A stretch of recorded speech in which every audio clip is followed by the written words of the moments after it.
আসসালামু আলাইকুম। আসসালামু আলাইকুম। অনেক দিন পর, তাই না, আমাদের লাইভ কি স্টার্ট হয়েছে? নোটিফিকেশন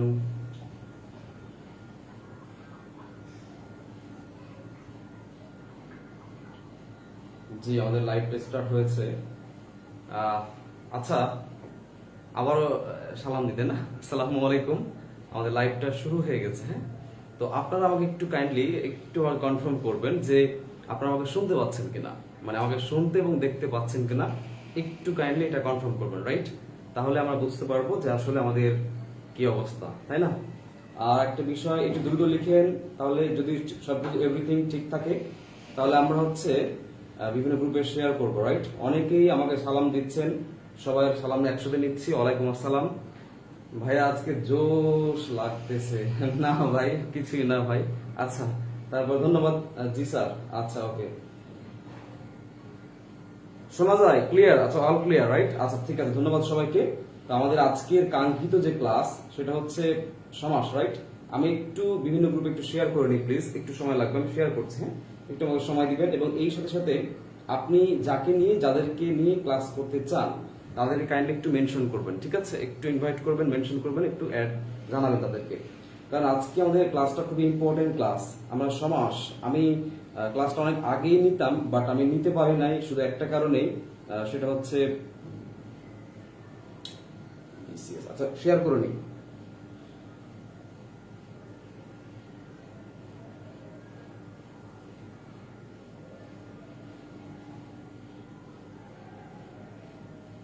একটা শেয়ার ডান, আরেকটা করে নিই।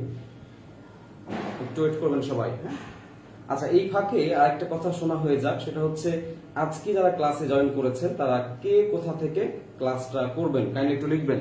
আজকে কে কোথায়, কথা এমন হয় কি জন্য, আজকে কে কোথায় কোথায় থেকে ক্লাস করবেন, মানে ভাই আমি শেষ ভাই। আচ্ছা, আজকে কে কোথা থেকে ক্লাসটা করবেন কাইন্ডলি একটু লিখবেন, ঠিক আছে? আমি একটু দেখতে চাই যে আমার সাথে কোন কোন জেলার মানুষ, কোন কোন জায়গার মানুষ সম্পৃক্ত আছে, আজকে ক্লাস করার জন্য উদ্গ্রীব রয়েছে, রাইট? ওকে, ডান ডান ডান, শেয়ার ডান। আরো যেন কোথাও কোথাও যেন শেয়ার দিতে হইতো। ভাই এত কিছু ভালো লাগে না, আপনারা শেয়ার দিয়ে দিন, ঠিক আছে? চলো আমরা শুরু করি ক্লাসটা আজকে।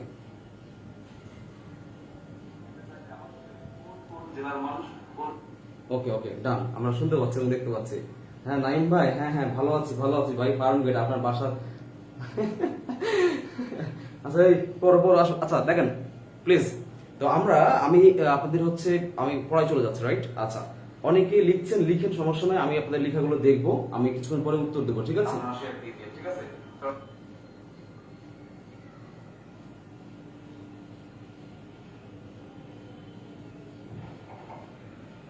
আসলে মোবাইলে অভ্যস্ত, করছেন, ল্যাপটপে এইভাবে কখনো পরিচালনা করি নাই, তো এই জন্য একটু নতুন নতুন লাগতেছে। হ্যাঁ, যাই হোক, একটু সময় নিচ্ছি, হয়ে যাবে দ্রুত। ওকে, আজকে আমরা হচ্ছে সমাস নিয়ে কথা বলবো, রাইট? সেই সমাসটা হচ্ছে বহুব্রীহি সমাস। এই সমাসটা আমরা অনেকেই কঠিন বলে পড়ি না, কিংবা অর্থ না জানার কারণে আমরা এটা টোটালি অ্যাভয়েড করি। তো এখন এই বহুব্রীহি সমাসটা আপনি কিভাবে খুব সহজেই, আমাদের পূর্বের যে ব্যাকরণ বই আছে সেখানে প্রকারভেদ আছে 8টা, রাইট? আমরা জানি বহুব্রীহি সমাস 8 ধরনের হতে পারে বা 8টা প্রকার আছে। আর আপনি যদি বর্তমান নতুন বই দেখেন, নতুন বইটা নিয়ে কথা বলেন, সেখানে দেখবেন যে বহুব্রীহি সমাসের তারা প্রকার নাই, স্পেসিফিকলি তারা 6টা ধরন দিয়েছে। অর্থাৎ হচ্ছে নয় বহুব্রীহি এবং আরেকটা হচ্ছে প্রত্যন্ত বহুব্রীহি নিয়ে তারা কথা বলে নাই। যাই হোক, নতুন পুরাতন বাদ দিচ্ছি, পড়তে হবে। আমরা এখানে এসেছি চাকরির প্রস্তুতি নেওয়ার জন্য, কিংবা অ্যাডমিশন টেস্ট দেওয়ার জন্য, মানে অ্যাডমিশন টেস্ট যেটা হয়, কিংবা হচ্ছে ব্যাংক বা আদার্স যেসব জব নিয়োগগুলো আছে সেগুলোর জন্য আসছেন। তো এখন প্রশ্ন হচ্ছে যে বহুব্রীহি সমাসটা আমি আজকে A to Z পুরোটাই পড়াই দিব, খুবই সহজ করে সুন্দর করে পড়াই দিব। ইনশাল্লাহ আপনারা আজকে থেকে বহুব্রীহি সমাস খুব খুব ভালো পারবেন, ফ্র্যাঙ্কলি বলতেছি। তো এখন এইটার জন্য আপনি যেটা করতে হবে, আপনাকে ক্লাস করতে হবে, ঠিক আছে? আর দয়া করে একটু শেয়ার দিবেন প্লিজ। এই বিষয়ে কৃপণতা করবেন না, প্লিজ একটু শেয়ার করবেন, অন্যদেরকে একটু মেনশন করবেন, প্লিজ অ্যান্ড প্লিজ। উপস্থিতি বেশি হলে ক্লাসে পারফরমেন্স করতে ভালো লাগে ভাই, ভালো লাগে সিরিয়াসলি। আসেন শুরু করি। তো আজকে অধ্যায়ের নাম হচ্ছে বহুব্রীহি, রাইট? বহুব্রীহি। এই মার্কারে কালি নেই। তো তাহলে আজকে আমরা পড়বো হচ্ছে বহুব্রীহি সমাস, তাই না? আচ্ছা, তো এই বহুব্রীহি সমাসটা আপনি কিভাবে ইজিলি পারবেন, চলো শুরু করছি আমরা। দেখেন, আমি নরমালি প্রত্যেকটা ক্লাসে বেসিক থেকে পড়াই, তাই না? বাট আজকে প্রথম এরকম আমি ডিরেক্ট খণ্ডকে পড়াচ্ছি। দেখেন, আমি সন্ধির দায়িত্ব নিয়েছি, একদম শুরু থেকে পড়িয়েছি, বানানের দায়িত্ব নিয়েছিলাম, শুরু থেকেই পড়ানোটা শুরু করেছিলাম। তো এখন আজকে হঠাৎ করে আমরা কেন এরকম খণ্ড পড়াচ্ছি, একটু কষ্ট করে অ্যাডজাস্ট করে নিয়েন, কোনো ব্যাপার না, ভালো লাগবে। তো সমাসের একটা সীমাবদ্ধতা আছে। কি সীমাবদ্ধতা? মনোযোগ দিয়ে শুনবেন। সমাসের যে প্রকারগুলো রয়েছে আমরা ধরলাম প্রধানত 6 প্রকার, আর মূলত 4 প্রকার, ঠিক আছে? মোট 6 প্রকার, প্রধানত হচ্ছে 6 ধরনের আর মূলত 4 ধরনের। নতুন বই আমরা জানি এবং আমরা আগে থেকে এটা জানি তথ্য। আচ্ছা, এবার আসেন, তাহলে এই সমাসের সীমাবদ্ধতা অ্যাকচুয়ালি কি? প্রত্যেকটা সমাসের একটা নিজস্ব ক্ষমতা আছে, প্রত্যেকটা প্রকার মানে সমাসের একটা নিজস্ব ক্ষমতা আছে। যেমন দ্বন্দ্ব সমাস হতে গেলে আপনাকে দুটো পদেরই প্রাধান্য দিতে হবে বা হতে হবে, তাহলে দ্বন্দ্ব, রাইট? দ্বিগু তৎপুরুষ কর্মধারয় সমাস হতে গেলে পরপদটা মূলত প্রাধান্য পাবে, পরপদকে প্রাধান্য দিতে হবে বা পাবে, এবং এটার উপর ভিত্তি করে এটা আমরা এই সমাসগুলো বলবো। পূর্বপদ যদি প্রাধান্য পাই তাহলে সেটা আমরা বলবো হচ্ছে অব্যয়ভাব সমাস, রাইট? আর যদি আজকের পড়া আর যদি কোনো পদ প্রধান না হয়, কোনো পদ যদি প্রাধান্য না পাই, সেক্ষেত্রে আমরা চোখ বন্ধ করে বলবো হচ্ছে বহুব্রীহি। দ্যাটস মিনস আমি বোঝাচ্ছি দুইটা পদ থাকে সাধারণত, প্রথম পদ পরপদ যদি কাউরে না বোঝায়, নতুন কিছু বোঝাচ্ছে, তাহলে আমরা কি বলবো? বহুব্রীহি। আসেন, যেমন দেখেন, মনোযোগ দেন, আমি লিখলাম বিনা পানি। কি লিখেছি? বিনা পানি, মূর্ধন্য হবে, মূর্ধন্য, মনে রাখবেন। চলুন শুরু করে দিই। পানি, মূর্ধন্য, এই পানি মানে কি? জল, রাইট? আর মনে রাখবেন পানি, এই যে মূর্ধন্য হলো পানি, এটা মানে কি? হাত, এটা মানে কি? হাত। এবার আসেন, বিনা কি? আমরা জানি এটা বাদ্যযন্ত্র, রাইট? আর পানি কি? পানি হচ্ছে হাত।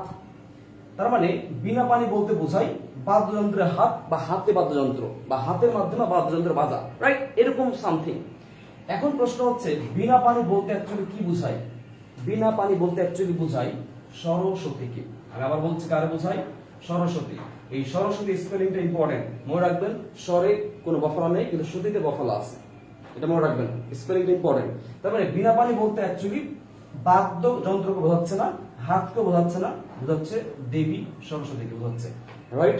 আচ্ছা, অ্যানাদার এক্সাম্পল, আমি ধরেন বললাম দশানন। মনোযোগ দিয়ে শুনবেন, কি বলেছি? দশানন। 10 হচ্ছে একটা সংখ্যা, আর আনন মানে কি? আনন, আমি লিখে দিচ্ছি, সন্ধি করলে হবে আনন। আনন মানে হচ্ছে মাথা। কি বলেছি? আনন মানে হচ্ছে মাথা। তাহলে এটার মিনিংটা কি? এই জায়গার মিনিংটা হচ্ছে 10 মাথা। এই জায়গার মিনিং কি? 10 মাথা।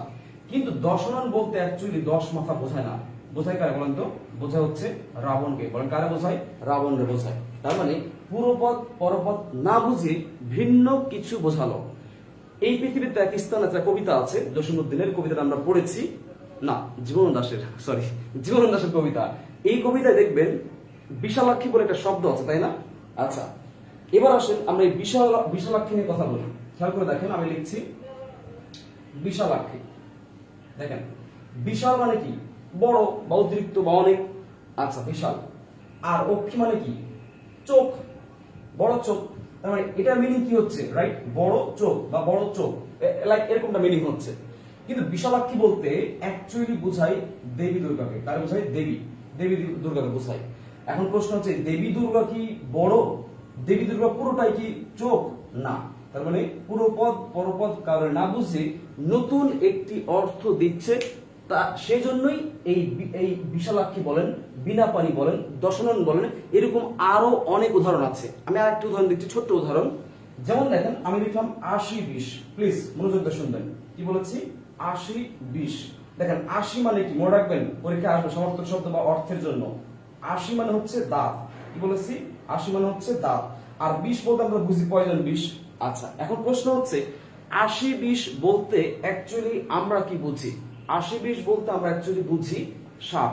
আপনারা অনেকে জানেন যে সাপের সমার্থক শব্দ পড়েছেন না আপনারা? সাপের সমার্থক শব্দ, তার মানে দেখবেন সেখানে কিন্তু 80-20 ছিল। কিন্তু তার মানে 80 মানে কি দেখেন তো?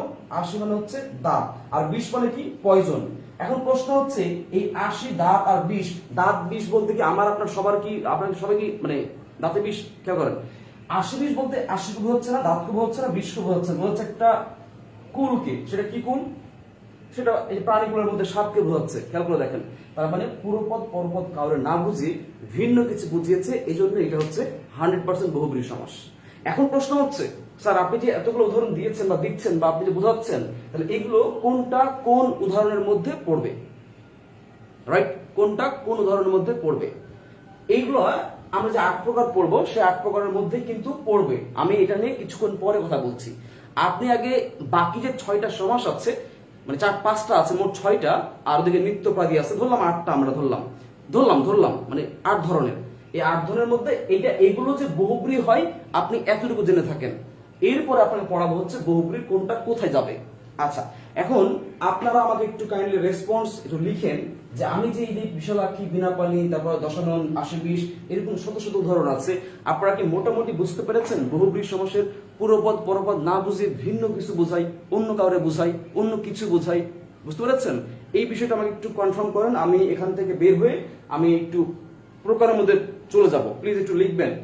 আর ভাই, এই শেয়ার, এই যে মেনশন করা, এই যে ইনভাইট করা, এই যে গ্রুপে অ্যাড করা, প্লিজ ভাই দোহায় লাগে, এটা নিয়ে কখনো কৃপণতা করেন না, এটা নিয়ে কৃপণতা করেন না, কার্পণ্য দেখায়েন না, প্লিজ একটু শেয়ার করেন। স্টুডেন্ট সংখ্যা উপস্থিতি বাড়লে আমাদের ক্লাসটা আরো বেশি প্রাণবন্ত হবে, শরীরে ভাব আসবে, ভালো লাগবে, মনে হবে যে না অনেক স্টুডেন্ট দেখতেছে, অনেক স্টুডেন্ট ক্লাস নিচ্ছি, তাহলে এক কাজ করি পরশুদিন বা সামনের সপ্তাহে আর একটা ক্লাস নিয়ে নিই।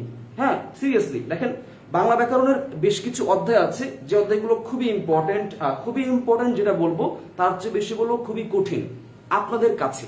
আমার কাছে একসময় লেগেছিল। যেমন কি কি অধ্যায় আছে একটু বলে রাখছি। ধ্বনির পরিবর্তন আমরা খুব কম পারি, মানে প্যাচ লাগাই দিই প্রকারগুলোর মধ্যে। তারপর কি আছে, সমাস তো একটা আছে, আর একটা আছে কি কারক, এই তো অনেক প্রবলেম কারক নিয়ে। আচ্ছা, আর একটা কি আছে, উচ্চারণ অনেকে আমরা পারি না, বাট বিভিন্ন আপনি দেখেন অ্যাডমিশন টেস্ট বিসিএস আসে নাই, কিন্তু ব্যাংকের ক্ষেত্রে খুব আসে উচ্চারণ। তারপরে দেখেন বাচ্য পারি না, একটু পারি আর একটু পারি না, কর্ম করতে পারি তো কর্মভাব পারি না, প্রবলেম আছে। ক্রিয়ার কাল, হায় আল্লাহ কি বলছেন আপনি, এটা তো পারি না। ইংলিশে টেন্স ছড়ায় ফেলি, বাংলা আসলে ভাই কিছু পারি না। এই টেন্স আমি আপনাদের ক্লাস নিব, সামনে মাসে এগুলোর ক্লাস আপনাদের আসবে। বানান শুদ্ধি, এইটা আবার ক্লাস করতে হয় না, বানান শুদ্ধি ক্লাস করেই পড়তে হয়, অনেক নিয়ম আছে, আমি সব পড়াই ফেলবো, কোনো সমস্যা নাই, জাস্ট রেসপন্স প্রয়োজন। আচ্ছা, আমি একটু ক্যামেরা থেকে দেখি, হ্যাঁ আমি আসলে ল্যাপটপে পরে আসতেছে।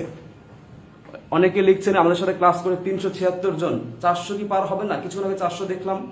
আচ্ছা ভাই, শেয়ার অপশন কই? কেন শেয়ার অপশন কেন থাকবে না? অবশ্যই শেয়ার অপশন আছে, আপনি আমার গ্রুপে চলে যান, গ্রুপে গিয়ে দেখেন শেয়ার অপশন আছে, আপনি শেয়ার করলে শেয়ার হয়ে যাবে, রাইট? জি ভাইয়া, শরীর একটু ভাবাইছে, হ্যাঁ। আচ্ছা, উপসর্গের সংখ্যা বের করার সমস্যা, ঠিক আছে, এটা নিয়ে আমি ক্লাস নিব। তাহলে আপনারা মোটামুটি বুঝতে পারছেন, রাইট? চলুন আমরা শুরু করছি। আচ্ছা দেখেন, এই বহুব্রীহি সমাসে যে আমরা 8 ধরনের আছে, আমরা সেই 8 ধরনের এখন পড়বো, অর্থাৎ পরীক্ষায় দেখা যায় 8 ধরনের আসে, এই 8 ধরন নিয়ে আমরা কথা বলবো। দেখেন, খেয়াল করে দেখেন, আমি আপনাকে প্রথমে বলবো এই বহুব্রীহি যেটা আমি লিখেছি, আপনারা জানবেন যে এই বহুব্রীহি নিজে হচ্ছে বহুব্রীহি সমাস। এই বহুব্রীহি নিজে কি বহুব্রীহি সমাস, কিভাবে একটু খেয়াল করে দেখেন। এখানে বহু মানে হচ্ছে অনেক, মনে রাখবেন, বা বেশি, আমরা এটা পারি। আর এই ব্রীহি, ভাই এই ব্রীহি অর্থ হচ্ছে ধান, এইটা চাকরি পরীক্ষায় বহুবার এসেছে। বহুব্রীহি অর্থ কি? বহু ধান। পরীক্ষায় এসেছে বহুব্রীহি শব্দের ব্রীহি অর্থ কি? ব্রীহি অর্থ হচ্ছে ধান। আজকে থেকে হৃদয়ের কান দিয়ে শুনে রাখেন, ব্রীহি শব্দের অর্থ হচ্ছে ধান, মনে থাকবে, ব্রীহি অর্থ হচ্ছে ধান। আচ্ছা, এখন প্রশ্ন হচ্ছে বহুব্রীহি বলতে কি অনেক ধান বুঝায়? না, বহুব্রীহি বলতে বোঝায় যার বাসায়, যে ব্যক্তির কাছে অনেক ধান আছে, গোলা ভরা ধান আছে, ওই লোকটারে বলা হয় বহুব্রীহি। আমি আবার বলছি, বহুব্রীহি বলতে বোঝায় ওই এলাকায় যে লোকটার কাছে অনেক ধান আছে, গোলা ভরা ধান। ওই যে বলে না গোলা ভরা ধান, গোল ভরা গরু, বলে না গোলা ভরা, যেখানে রাখা হয়, যেখানে ধান রাখা হয়, ওই লোককে বলা হয় বহুব্রীহি। তার মানে এই লোকটা, ওই ব্যক্তিটা না হচ্ছে অনেক, ওই ব্যক্তির না হচ্ছে ব্রীহি। ওই ব্যক্তি কি ধান? না, আমি একটা ব্যক্তি, আমি কি ধান হব? না, আমার ধান থাকতে পারে বেশি। তার মানে বহুব্রীহি বলতে বহুকে বোঝাচ্ছে না, ব্রীহিকে বোঝাচ্ছে না, বোঝাচ্ছে লোকরে, অন্য একটা ব্যক্তি যারা আছে তারে। তাহলে বহুব্রীহি মনে রাখবেন, বহুব্রীহি নিজেই হচ্ছে বহুব্রীহি সমাস। এবার আসেন, আমরা আজকে আপনাদেরকে একটা কথা বলবো। আমরা পড়াচ্ছি প্রতিযোগিতামূলক পরীক্ষার জন্য। সুতরাং আমরা বেসিক পড়ার পাশাপাশি একটু টেকনিক্যালি আপনাকে হেল্প করব, যা আপনার খুব ভালো লাগবে। ফ্র্যাঙ্কলি বলতেছি, আমি বেসিক পড়ার পাশাপাশি একটু টেকনিক্যালি ধরাই দিব যে আপনারা এইভাবে মনে রাখলে এইটা খুব ইজিলি চেক আউট করতে পারবেন এটা কোন প্রকার। তো 8টা যে প্রকার আছে সেই 8টা প্রকার আমি একটু লিখে দিচ্ছি আপনাদেরকে, আপনারা অনেকেই ঠিক মতো আচ্ছা মুখে বলে দিচ্ছি, লিখতে গেলে সময় লাগবে। সেটা হচ্ছে ব্যতিহার বহুব্রীহি, খুবই সহজ, সত্যি বলতেছি সহজ পড়াই দিব। ব্যাধিকরণ আর হচ্ছে সমানাধিকরণ। ম্যাক্সিমাম স্টুডেন্টদের এই ব্যাধিকরণ আর এই সমানাধিকরণে একটু প্রবলেম হয়, আমি সলভ করে দিব। আচ্ছা, এরপর আসেন মধ্যপদবী বহুব্রীহি, সংখ্যাবাচক বহুব্রীহি। এই সংখ্যাবাচক বহুব্রীহির সাথে একটু প্যাচ আছে। কি প্যাচ? দ্বিগুর প্যাচ আছে। শুধু দ্বিগুর না, আপনি যদি আরেকটু গভীরভাবে পড়েন তাহলে দেখবেন প্রত্যয়ন্ত নামে একটা বহুব্রীহি আছে, সেখানেও দুই একটা উদাহরণ আছে সংখ্যা টাইপের, সংখ্যা আসে। আচ্ছা, এরপর আসেন, এরপর হচ্ছে মধ্যপদবী বহুব্রীহি। তারপরে দেখেন লাস্ট ওয়ান অলুক আছে, নয় আছে, অলুক আর নয়। তাহলে এই হচ্ছে 8টা প্রকার। আমরা আজকের ক্লাসে ইনশাল্লাহ যদি আপনারা সহযোগী থাকেন, মানে আপনারা যদি সহযোগিতা করেন, আমি কথা দিচ্ছি আজকে আমরা ইনশাল্লাহ এই 8টাই শেষ করব এবং 8টা আপনি পারবেন, আমি কথা দিচ্ছি আপনি পারবেন। চলুন শুরু করে দিচ্ছি আমরা আজকে। তাহলে আমরা লিখছি আমরা 1 নম্বর, কি লিখবো আমরা? 1 নম্বর লিখেন ব্যতিহার, লিখেন ব্যতিহার, লিখেন ব্যতিহার বহুব্রীহি। এই ব্যতিহার বহুব্রীহি আপনি কিভাবে সলভ করবেন? ব্যতিহার বহুব্রীহি হচ্ছে, আমি যদি বইয়ের ভাষায় বলি, আমি উদাহরণ দিচ্ছি কিছু, যেমন আমি লিখলাম কানাকানি। বিসিএস পরীক্ষায় এই ব্যতিহার বহুব্রীহি থেকে এই পর্যন্ত 10 থেকে 42-এ 3টা প্রশ্ন হয়েছে, মানে 3বার আসছে ব্যতিহার বহুব্রীহি থেকে। লাঠালাঠি আসছে 2বার, 17 আর 26-এ মেবি, আর কানাকানি আসছে হচ্ছে 39 মনে হয়, হ্যাঁ 39। আচ্ছা দেখো 3বার আসছে মোট, তাহলে কানাকানি। আর উদাহরণ দিচ্ছি আমি, উদাহরণ ভাবে দিয়ে নিই। লাঠা লাঠি, আচ্ছা হাতা হাতি, খেয়াল করে রাখেন, হাতা হাতি, হাতাহাতি মনে হয় আসছিল, কানাকানি না মনে হয় হাতাহাতি আসছিল, ভুল হয়েছে, হাতাহাতি 39 আসছিল। আচ্ছা তারপর আসেন কি বলে কোলাকুলি, কোলাকুলি। আচ্ছা এই উদাহরণগুলো আপনি একটু দেখেন, একটু ফিল করেন। দেখেন কানা, তার মানে কি আ আছে, কানি ই আছে, লাঠা আ আছে, লাঠি ই আছে, হাতা আ আছে, হাতি ই আছে, কোলা আ আছে, কলি ই আছে। এইটা একটা সাধারণত একটু চোখে রাখেন, আমাদের কিছু লাগবে না, এগুলো জাস্ট ধরে রাখেন। ক্রিয়ার পারস্পরিকতা বোঝায় যে শব্দগুলো, পারস্পরিকতা কি, পরস্পর কি, অ্যাকচুয়ালি দেখবেন যেগুলো শুনতে একই রকম লাগে এগুলোকে বলা হয় পারস্পরিকতা। তাহলে কোন পদটা শুনতে একই রকম লাগবে? এটা হচ্ছে সাধারণত ক্রিয়াপদের। তাহলে যে দুটা ক্রিয়া পারস্পরিকতা ঘটাবে, দেখেন কানাকানি, কানাকানি পারস্পরিকতা বোঝাচ্ছে, সেগুলো হচ্ছে ব্যতিহার বহুব্রীহি হবে। তো আপনি যদি ব্যতিহার বহুব্রীহিটা অ্যাকচুয়ালি ইজিলি পড়তে চান, খুব সহজ করে মনে রাখতে চান, তাহলে কিভাবে মনে রাখবেন? ঠিক আছে, আমি বলছি। এইটা বলার আগে আপনাকে আরেকটা বিষয় আমি ক্লিয়ার করে দিচ্ছি। আমরা সাধারণত সমাস পড়ি কিভাবে? আমরা সমাস পড়ি হচ্ছে ব্যাস বাক্য অনুসারে। এইটাই শুদ্ধ নিয়ম, এইটাই অ্যাকচুয়াল নিয়ম, এটাই নিয়ম, সত্য কথা।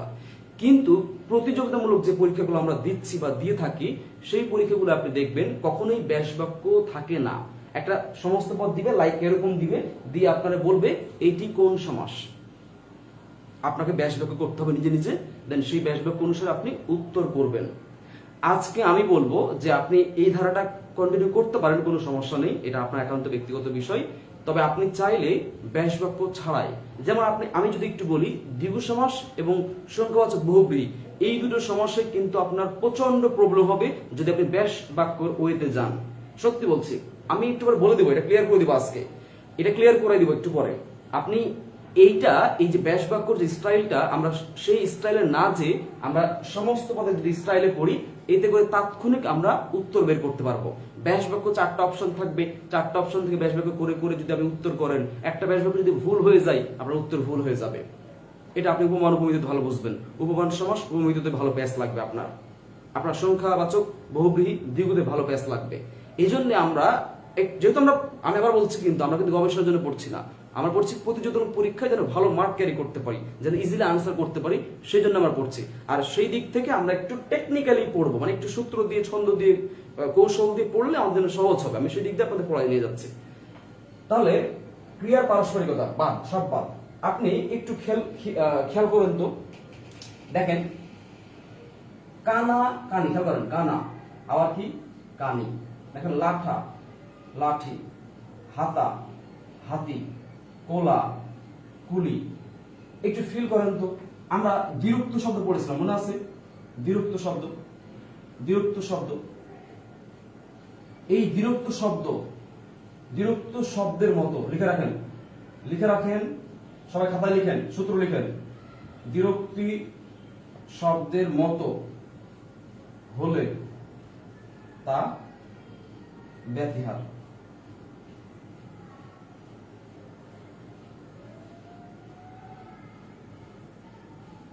এটা মনে রাখবেন। আপনি যখন উদাহরণ পড়েছেন না, এটা দিয়ে দেখবেন সব উদাহরণগুলো কভার করে ফেলবে। বিরক্ত মানে কি? একই রকম, দুইবার দুইবার একই রকম। দেখেন কানা কানি, লাঠা লাঠি, হাতা হাতি, কোলা কুলি, একই রকম টাইপের। হ্যাঁ, আপনি মনে রাখেন ভাই, পরীক্ষায় এগুলো উদাহরণ আসে, পরীক্ষা আউল ফাউল উদাহরণ আসে না। ওই যেগুলো আপনি পড়েছেন, যে 8-10টা 15টা উদাহরণ পড়েছেন, সেখান থেকেই প্রশ্ন হয়, নতুন কিছু আসে না। তাহলে আপনি যে বইটা পড়ছেন বাসায়, যদি আপনি আলোক পড়েন, তাহলে আপনি আলোকে এই যে কটা উদাহরণ আমি বলেছি, আপনি আরো কিছু উদাহরণ আছে, সেগুলো আপনি দাগে দাগে পড়বেন। আপনার বাসায় যেই বই আছে, সেই বই থেকে আপনি দাগে দাগে পড়বেন, ঠিক আছে? ওকে, ডান।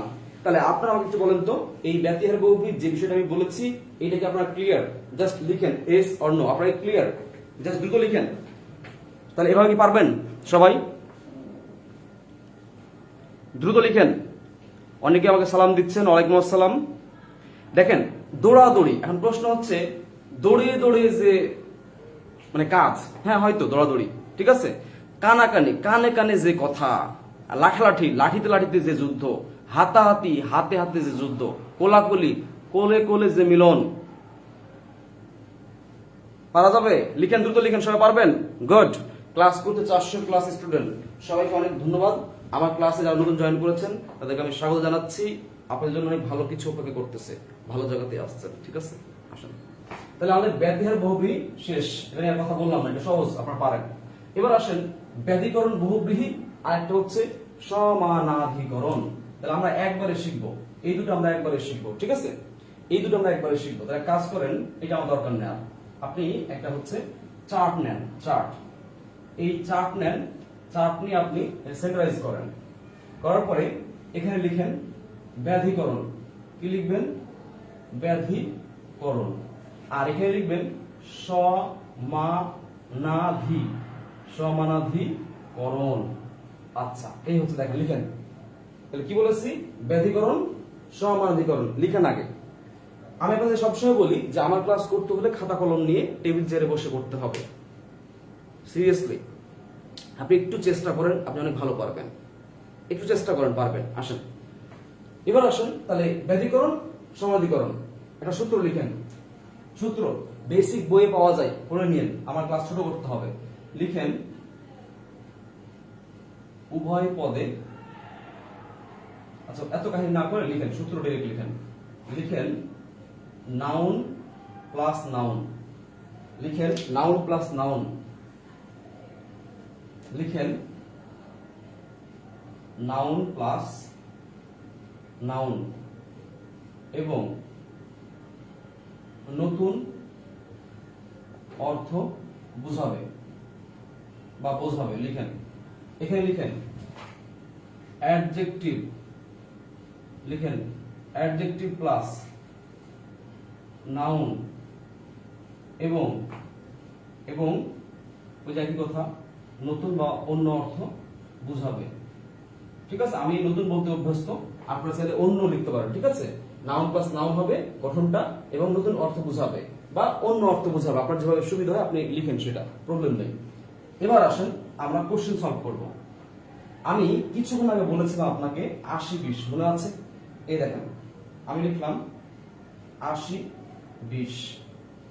দেখেন খেয়াল করেন, 80 এটা হচ্ছে নাউন, মানে দাঁত, অর্থ লিখে রাখেন, এটা অর্থ হচ্ছে দাঁত।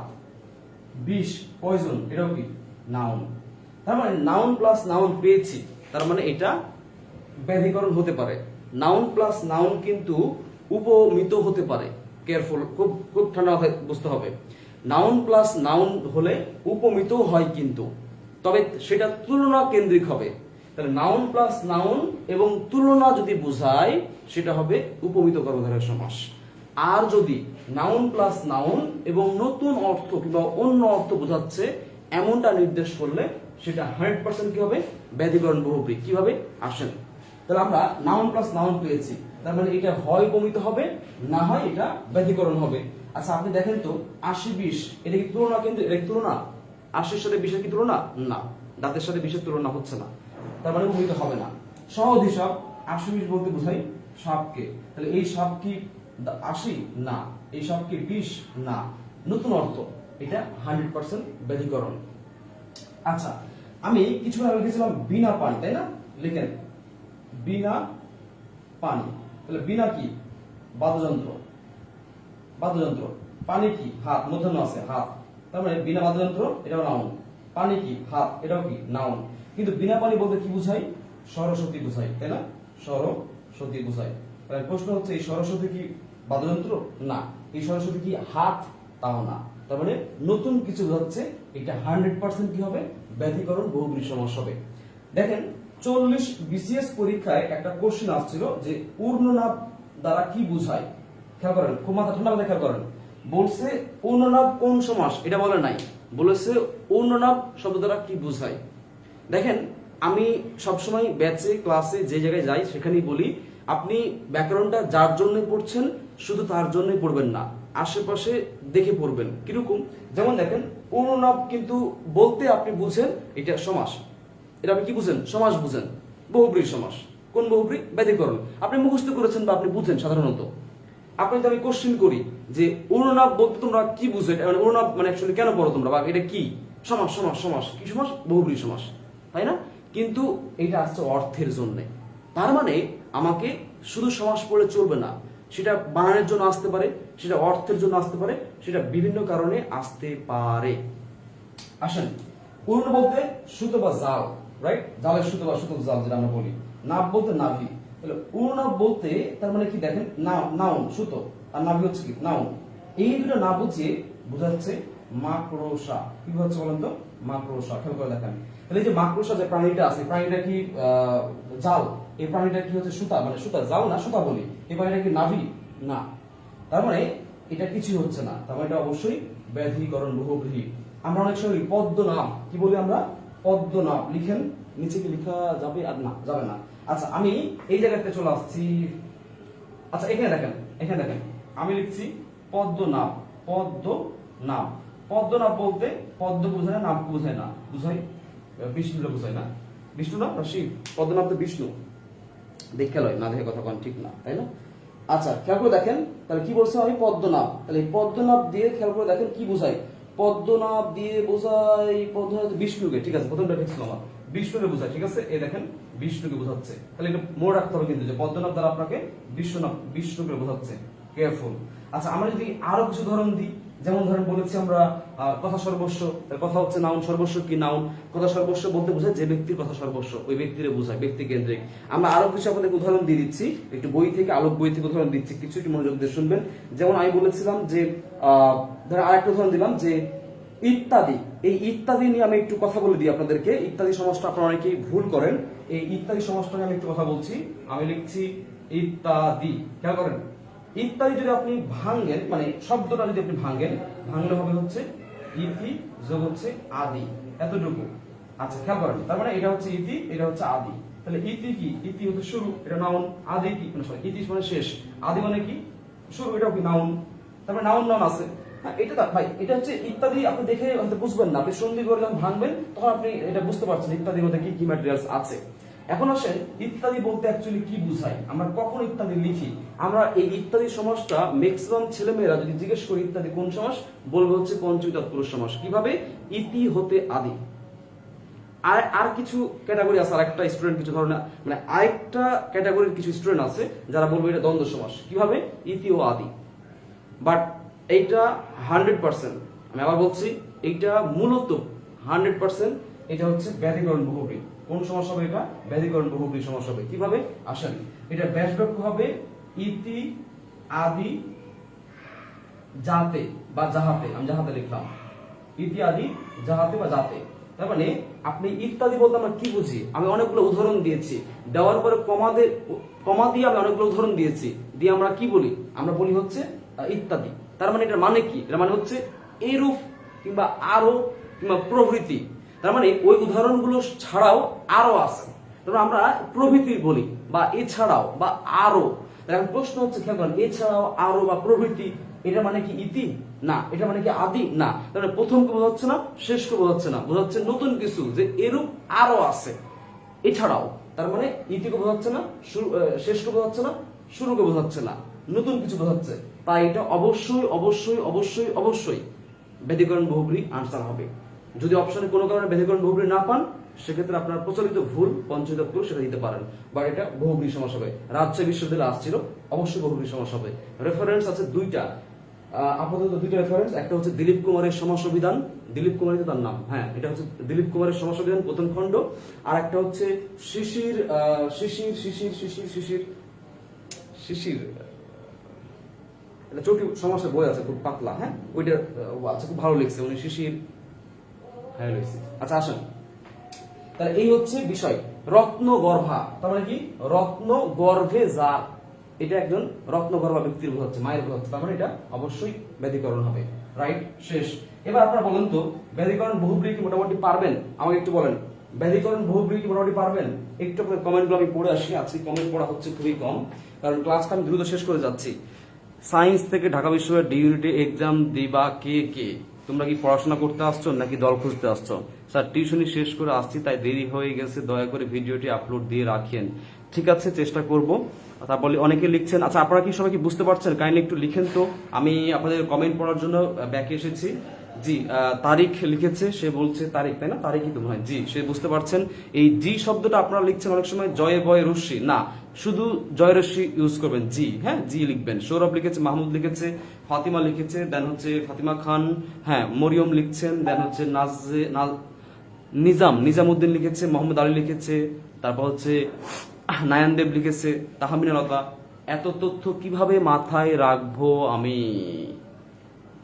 আচ্ছা রাখেন আপনি, ছোটখাটো মানুষ তো তথ্য রাখতে হয়।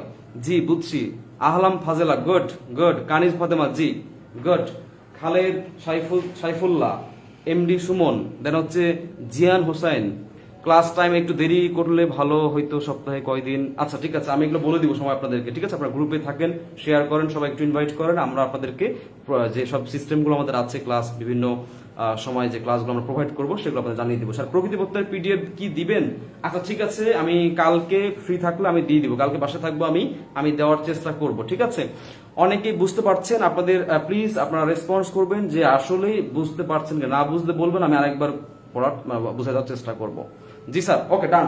এবার আসেন সমানাধিকরণ। সূত্র কি বলেছি? অ্যাডজেক্টিভ প্লাস হচ্ছে নাউন হবে। কি বললাম? অ্যাডজেক্টিভ প্লাস হচ্ছে নাউন হবে। আচ্ছা খেয়াল করে দেখেন, আমি কিছু উদাহরণ দিচ্ছি। আমি লিখলাম বিশালাক্ষী, একটু আগে এই উদাহরণটা দিয়েছিলাম, মনে আছে আজকে? আমি লিখলাম বিশালাক্ষী। খেয়াল করে দেখেন, বিশাল মানে হচ্ছে কি, বড়, আর অক্ষী মানে বলতে কি বুঝি আমরা? সাধারণত চোখরে বুঝাই, হ্যাঁ অক্ষ হবে, বাট এটা সন্ধিতে সমাসে অক্ষী হয়ে যায়। আচ্ছা তাহলে বিশালাক্ষী দেখেন, খেয়াল করে দেখেন, বিশাল অক্ষী, বিশাল চোখ, বাট বিশালাক্ষী বলতে আমরা বুঝি কি বলেন তো? দেবী দুর্গারে বুঝাই। কারে বুঝাই? দেবী দুর্গারে বুঝাই। তার মানে পুরোপদ পরপদ কারণে না বুঝে নতুন অর্থ বোঝাচ্ছে, তাই এটা অবশ্যই অবশ্যই কি হবে? বহুব্রীহি সমাস হবে। এখন প্রশ্ন হচ্ছে, এটা কোন বহুব্রীহি সমাস? ব্যধিকরণ নাকি ব্যতিহার নাকি এখন পড়ছি সমানাধিকরণ, সেটা রাইট। খেয়াল করে দেখেন, সমানাধিকরণ সমাসের স্ট্রাকচার কি? অ্যাডজেক্টিভ প্লাস হচ্ছে নাউন হবে। আপনি একটু মনোযোগ দিয়ে খেয়াল করবেন, দেখেন বিশাল এটা অবশ্যই কি? অ্যাডজেক্টিভ, এটা অবশ্যই কি? অ্যাডজেক্টিভ। আর অক্ষী মানে চোখ, এটা অবশ্যই কি? নাউন। তার মানে এইটা অবশ্যই কি হবে? এটা অবশ্যই হচ্ছে সমানাধিকরণ বহুব্রীহি। আমি কিছুক্ষণ আগে বলেছিলাম বহুব্রীহি, মনে আছে? বহুব্রীহি কোন সমাস? খেয়াল করে দেখেন, বহুব্রীহি। আচ্ছা দেখেন, বহু মানে কি? অনেক, অ্যাডজেক্টিভ। ব্রীহি মানে কি? ধান, এটা কি? নাউন। আর বহুব্রীহি বলতে বোঝায় কি? যে লোকের অনেক ধান আছে, ওই লোককে বোঝায়। তার মানে এই লোকটা হচ্ছে যে লোক, ওই লোকটা হচ্ছে বহু না, ওই লোকটা বৃহ না, তার মানে নতুন কিছু বোঝাচ্ছে। আচ্ছা আরো উদাহরণ দিচ্ছি, যেমন সুহৃদ, এটা পরীক্ষা আসছে, খেয়াল করে দেখেন, সুহৃদ, সুহৃদ ভাঙলে হবে সু। খেয়াল করে দেখেন, সু আর হচ্ছে হৃদ, হৃদয় মূলত একটা, সুহৃদ বলতে সুহৃদয়, হৃদয় এরকম বোঝায়, শর্ট করে সুহৃদ বলে। সু মানে হচ্ছে উপসর্গ। আমরা জানি সু উপসর্গটা ভালো অর্থ প্রকাশ করে, উত্তম অর্থ প্রকাশ করে। তাহলে সু অর্থ কি ভালো, তার মানে এটা অ্যাডজেক্টিভ, আমরা ধরে নিচ্ছি এটা অ্যাডজেক্টিভ। আর হৃদ হচ্ছে হৃদয়, যা হচ্ছে নাউন। এবার খেয়াল করে দেখেন, সুহৃদ বলতে অ্যাকচুয়ালি বোঝায় বন্ধু বোঝায়। বলেন কারে বোঝায়? বন্ধু। সুহৃদ যদি আপনি ভাঙেন সুন্দর হৃদয়, তাহলে সুন্দর হৃদয় কিন্তু যে কারো হতে পারে, আমার হতে পারে, আপনার হতে পারে, আপনার বিশেষ মানুষের হতে পারে, আপনার আব্বুর হতে পারে, আম্মুর হতে পারে, আপনার ভাইয়ের হতে পারে, আপনার বোনের হতে পারে। যে কোনো মানুষের সুন্দর হৃদয় হতেই পারে, ভালো মানুষের সুন্দর হৃদয় হতে পারে না? এখন প্রশ্ন হচ্ছে, সুহৃদ বলতে এক্স্যাক্টলি সমাসের ভাষায় বন্ধুকে বোঝায়। তার মানে শুধু কি বন্ধুরই সুহৃদয় হয়? না, অন্য মানুষের হতে পারে। তাহলে খেয়াল করে দেখেন, সুন্দর হৃদয়, তাহলে সুন্দর হৃদয় স্পেসিফিকলি যে কোনো মানুষের হতে পারে, বাট আমাদের এই জায়গাতে শুধু বন্ধুকে বোঝাচ্ছে। তার মানে বন্ধু সুন্দর না, এই বন্ধু হৃদয় না, এটা কিন্তু ব্যক্তি। আমরা সাধারণভাবে বলতে পারি ব্যক্তি কেন্দ্রিক।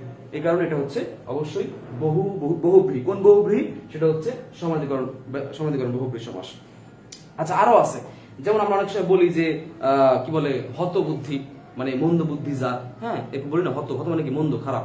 তারপর হত কি অ্যাডজেক্টিভ, বুদ্ধি কি নাউন, মধ্যবয়স্ক, মধ্য কি কেমন বয়স্ক? মধ্যবয়স্ক, মধ্য অ্যাডজেক্টিভ, বয়স্ক তাহলে মধ্যবয়স্ক যিনি, বুঝতে পেরেছেন? অল্প বয়স, তার মানে কি? অল্প হচ্ছে অ্যাডজেক্টিভ, অল্প অ্যাডজেক্টিভ, আর বয়স কি নাউন, অল্প বয়স যার বা অল্প বয়স্ক যে। খেয়াল করে দেখেন, এভাবে কিন্তু আপনি ইজিলি কিন্তু এই অ্যাডজেক্টিভ প্লাস নাউন এবং নতুন অর্থ বোঝাচ্ছে, এটা দিয়ে কিন্তু আপনি সমানাধিকরণ বহুব্রীহি সমাস ইজিলি শেষ করতে পারবেন। সিরিয়াসলি ইজিলি শেষ করতে পারবেন। যদি আপনার খুব সুন্দর সুন্দর উদাহরণ প্রয়োজন হয় এবং হচ্ছে এই ব্যাখ্যাগুলো, আমি ব্র্যাকেটে আপনাদেরকে অর্থগুলো বলে দিচ্ছি, দেখেন আমি অর্থগুলো কিন্তু লিখে দিয়েছি, রাইট? এই অর্থগুলো সহ যদি আপনি উদাহরণ সলভ করতে চান বা উদাহরণ পড়েন, এটা সবচেয়ে কার্যকর হবে আপনার জন্য, সবচেয়ে কার্যকর হবে। আমরা সাধারণত বহুব্রীহি সমাসের ব্যাস ব্যাখ্যা করি হচ্ছে যার বা যিনি দিয়ে। এটা কিন্তু আমরা মোটামুটি পারি, যার বা যিনি দিয়ে আমরা মোটামুটি এটা পারি। কিন্তু প্রশ্ন হচ্ছে যে ব্যাস বাক্য তো আমি পারলাম, কিন্তু এক্স্যাক্টলি আনসারটা কি হবে? সেক্ষেত্রে সূত্রটা মনে রাখবো। আমি আবার বলে দিচ্ছি, যে তিনটা আমি এখন পড়ালাম সেই তিনটা আমি একবারে বলে দিচ্ছি, মনোযোগ দিয়ে শুনবেন। যদি দ্বিরুক্ত শব্দ টাইপের বোঝায় তাহলে হচ্ছে ব্যতিহার বহুব্রীহি। আপনি যে উদাহরণগুলো পড়েছেন সেই উদাহরণগুলোর প্রতি এই সূত্রটা অ্যাপ্লাই করবেন, দেখবেন প্রতিটা উদাহরণে কিন্তু ওয়ার্ক করতেছে, কাজ করতেছে, তার মানে ঠিক আছে। আর এগুলোই পরীক্ষায় আসে। সুতরাং বাহির থেকে উদাহরণ নিয়ে এসে ব্যতিক্রম দেখা এত আহামরি কিছু নেই। উদাহরণ একটা ব্যতিক্রম আছে বলাগুলি, বাট দরকার নাই, এগুলো আসে না ভাই, দরকার নাই, সহজভাবে পড়েন। এবার আসুন ব্যাধিকরণ বহুব্রীহি। সহজ হিসাব ভাই, নাউন আর একটা নাউন, দুইটা নাউন থাকবে, দুইটা বিশেষ্য থাকবে, নতুন কিছু বোঝাবে, হয়ে গেল ব্যাধিকরণ বহুব্রীহি সমাস। দেখেন নাই, দেখেন আমি দিয়ে রাখছি। আচ্ছা, এবার আসুন সমানাধিকরণ। সমানাধিকরণ বহুব্রীহি কি বলেছি? প্রথমে অ্যাডজেক্টিভ থাকবে, পরে নাউন থাকবে এবং নতুন কিছু বোঝাবে, শেষ। তার অ্যাডজেক্টিভ প্লাস কি নাউন এবং কি নতুন কিছু বোঝাবে, শেষ। এবার আসেন, এবার লিখেন সংখ্যাবাচক বহুব্রীহি। দ্রুত লিখেন সবাই, আজকে ক্লাস পুরো শেষ করবো কিন্তু দ্রুত লিখেন সবাই। সংখ্যাবাচক বহুব্রীহি সমাস, দ্রুত লিখেন সংখ্যাবাচক বহুব্রীহি সমাস।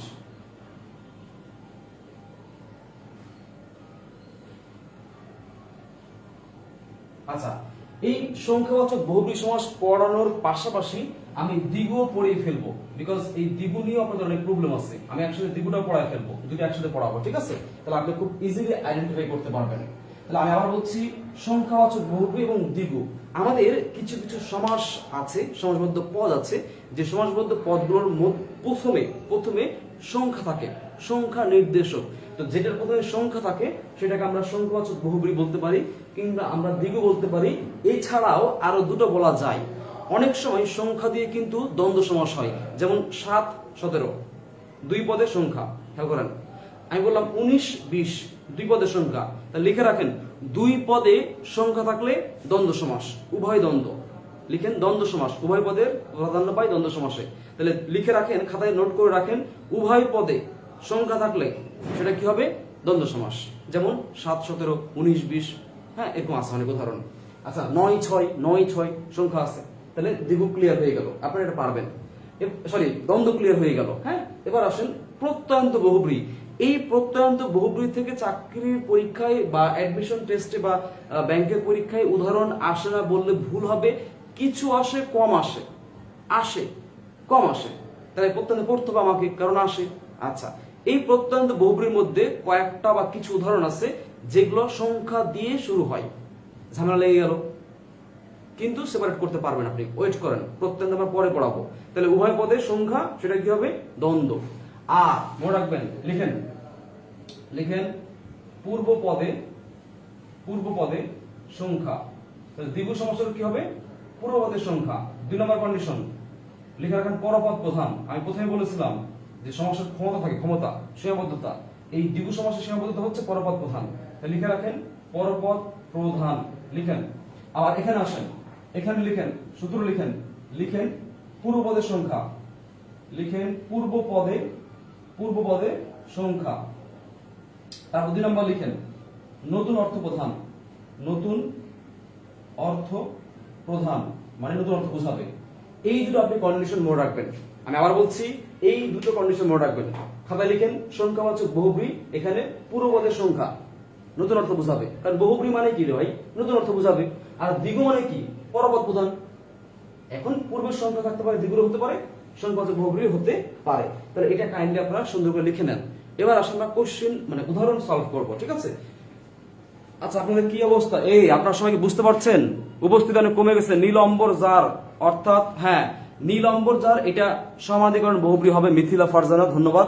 এবং এই নীল অম্বর কিন্তু সাধারণ কর্মধারয়ের সমস্যা হতে পারে। কিভাবে? নীল যে অম্বর মানে আকাশ, নীল যে আকাশ। আচ্ছা, এটা বলে দিচ্ছি তোমাদেরকে, আমি একটু বলে দিই আপনাদেরকে। দেখেন কি বলেছি, নীল অম্বর। দেখেন আগের উদাহরণ, এই জায়গাতে না, নীল অম্বর। দেখেন ভাঙলে নীল পাবো অম্বর। অম্বর বলতে বোঝায় আকাশ। কি বোঝায়? আকাশ কিংবা বস্ত্র, মানে কাপড় চোপড় বোঝায়। আর নীল হচ্ছে রঙের নাম।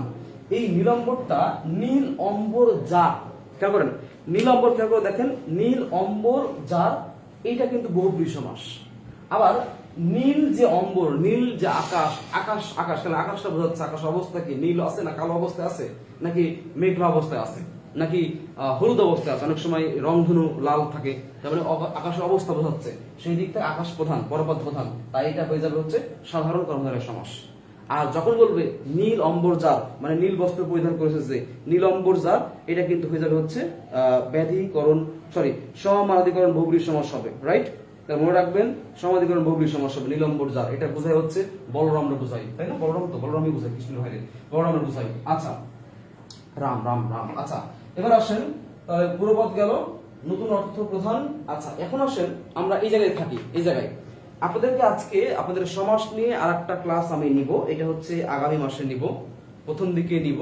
সেটা হচ্ছে সমাস নিয়ে না, কিছু ব্যাপার আছে ব্যাকরণে যেগুলো কনফ্লিকশন চলে আসে, কনফ্লিক্ট করে। কিছু ব্যাকরণের টার্ম আছে। যেমন আপনার পরীক্ষা দেখবেন নীল অম্বর, এটা কি করবো আমি আনসার কি দিব? কারণ এটা দুটোই হয়। খেয়াল করেন, এই যে গত শুক্রবারে পরীক্ষা হলো আলোনি, এই আলোনি নিয়ে আমি একটা পোস্ট করেছিলাম, দেখেছেন? আলোনি কিন্তু এই আটা নেগেটিভ ফর্ম ইউজ হয়। নুনের আলোনি মানে কি? লুনের অভাব। লুন বলতে নুন লবণের অভাব। এটা হবে কি বলেন তো? অব্যয় ভাব। তা আমি লিখে দিচ্ছি দেখেন। তাহলে কি হবে? লুনের অভাব। লিখে রাখেন লুনের অভাব। এটা হচ্ছে অব্যয়ভাব সমাস। অব্যয়ভাব সমাস। খেয়াল করেন। আবার দেখেন, যখন আমি বলছি নয়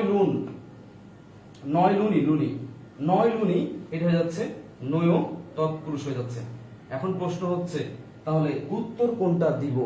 আপনি দেখেন না, আমার গ্রুপে পোস্ট করা আছে গত শুক্রবার যে পরীক্ষা হয়েছে। কোন পরীক্ষা যেন হলো? এটা এনএসআই পরীক্ষা মনে হয়েছে, তাই না? এনএসআই হবে, হ্যাঁ, গত শুক্রবার হলো। এটা জুনিয়র অফিসার, ফিল্ড অফিসার, তাই না? তাহলে দেখেন, তাহলে আলোনি ওইখানে কিন্তু 4টার মধ্যে চেয়েছে নয় কোনটা, নয় তৎপুরুষ কোনটা। তাহলে ওখানে এই আলোনিটা উত্তর হবে, বিকজ বাকি যে 3টা ছিল সেটা হচ্ছে নিতত্ব ছিল একটা, আরো 2টা ছিল, সেগুলো কিন্তু এখন হবে না। তাহলে আলোনি মনে রাখবেন, আলোনি হচ্ছে লুনের অভাব। কি বলেছি? লুনের অভাব, অব্যয়ভাব সমাস। আর নয় তৎপুরুষ সমাস। দুটোই কারেক্ট, দুটোই রেফারেন্স আছে। আপনি কোনটা দাগাবেন, কিভাবে দাগাবেন, কি করবেন, এটা আপনার পরীক্ষার হলে অপশন বিবেচনা করে ঠান্ডা মাথায় উত্তর করতে হবে। তাহলে একটা সমাস দুটো সমাস হতে পারে, একটা সমাস দুটো উত্তর হতে পারে, সেক্ষেত্রে মাথা ঠান্ডা রাখবেন। আচ্ছা, যেমন গোফ খেজুরে জার, ব্যধিকরণ বহুব্রী সমাস হয়। আবার গোফ খেজুরে পড়ে থাকলো খায় না যিনি, হ্যাঁ, গোফে খেজুরে পড়ে থাকলো খায় না যিনি, এটা কিন্তু আবার মধ্যপদবী বহুব্রী সমাস হয়। তাহলে আপনি যাবেন কোন দিকে ভাই? নতুন 9 বই কি করছে দেখেন তো, দিয়েছে ব্যধিকরণ বহুব্রী সমাস, দেয় নাই? তো আমি কিন্তু ব্যধিকরণ বহুব্রীর দিকে আছি, এই গোফ খেজুরে নিয়ে এটার দিকে দিব আমি, কারণ আমার যতগুলো বই দেখেছি, একটা বই ডক্টর এনামুল হক, এনামুলের বই বাদে বাকিগুলো বইয়ে ব্যতিক্রম বহুব্রী দেখেছি, তো সেক্ষেত্রে ব্যতিক্রম বহুব্রীর দিকে আসা যায়। এবার আসেন আমাদের পড়ায় চলে আসি। দেখেন তাহলে কি বলেছি, সংখ্যাবাচক বহুব্রী কি হবে, পূর্বপদের সংখ্যা, দ্বিগুরও কি হবে, পূর্বপদের সংখ্যা। আর নতুন অর্থ বোঝাবে বহুব্রীর জন্য, আর দ্বিগুর জন্য পরপদ বোঝাবে। তাহলে আমি লিখছি, দেখেন আমি লিখলাম দশানন, খেয়াল করেন কি লিখেছি, দশানন।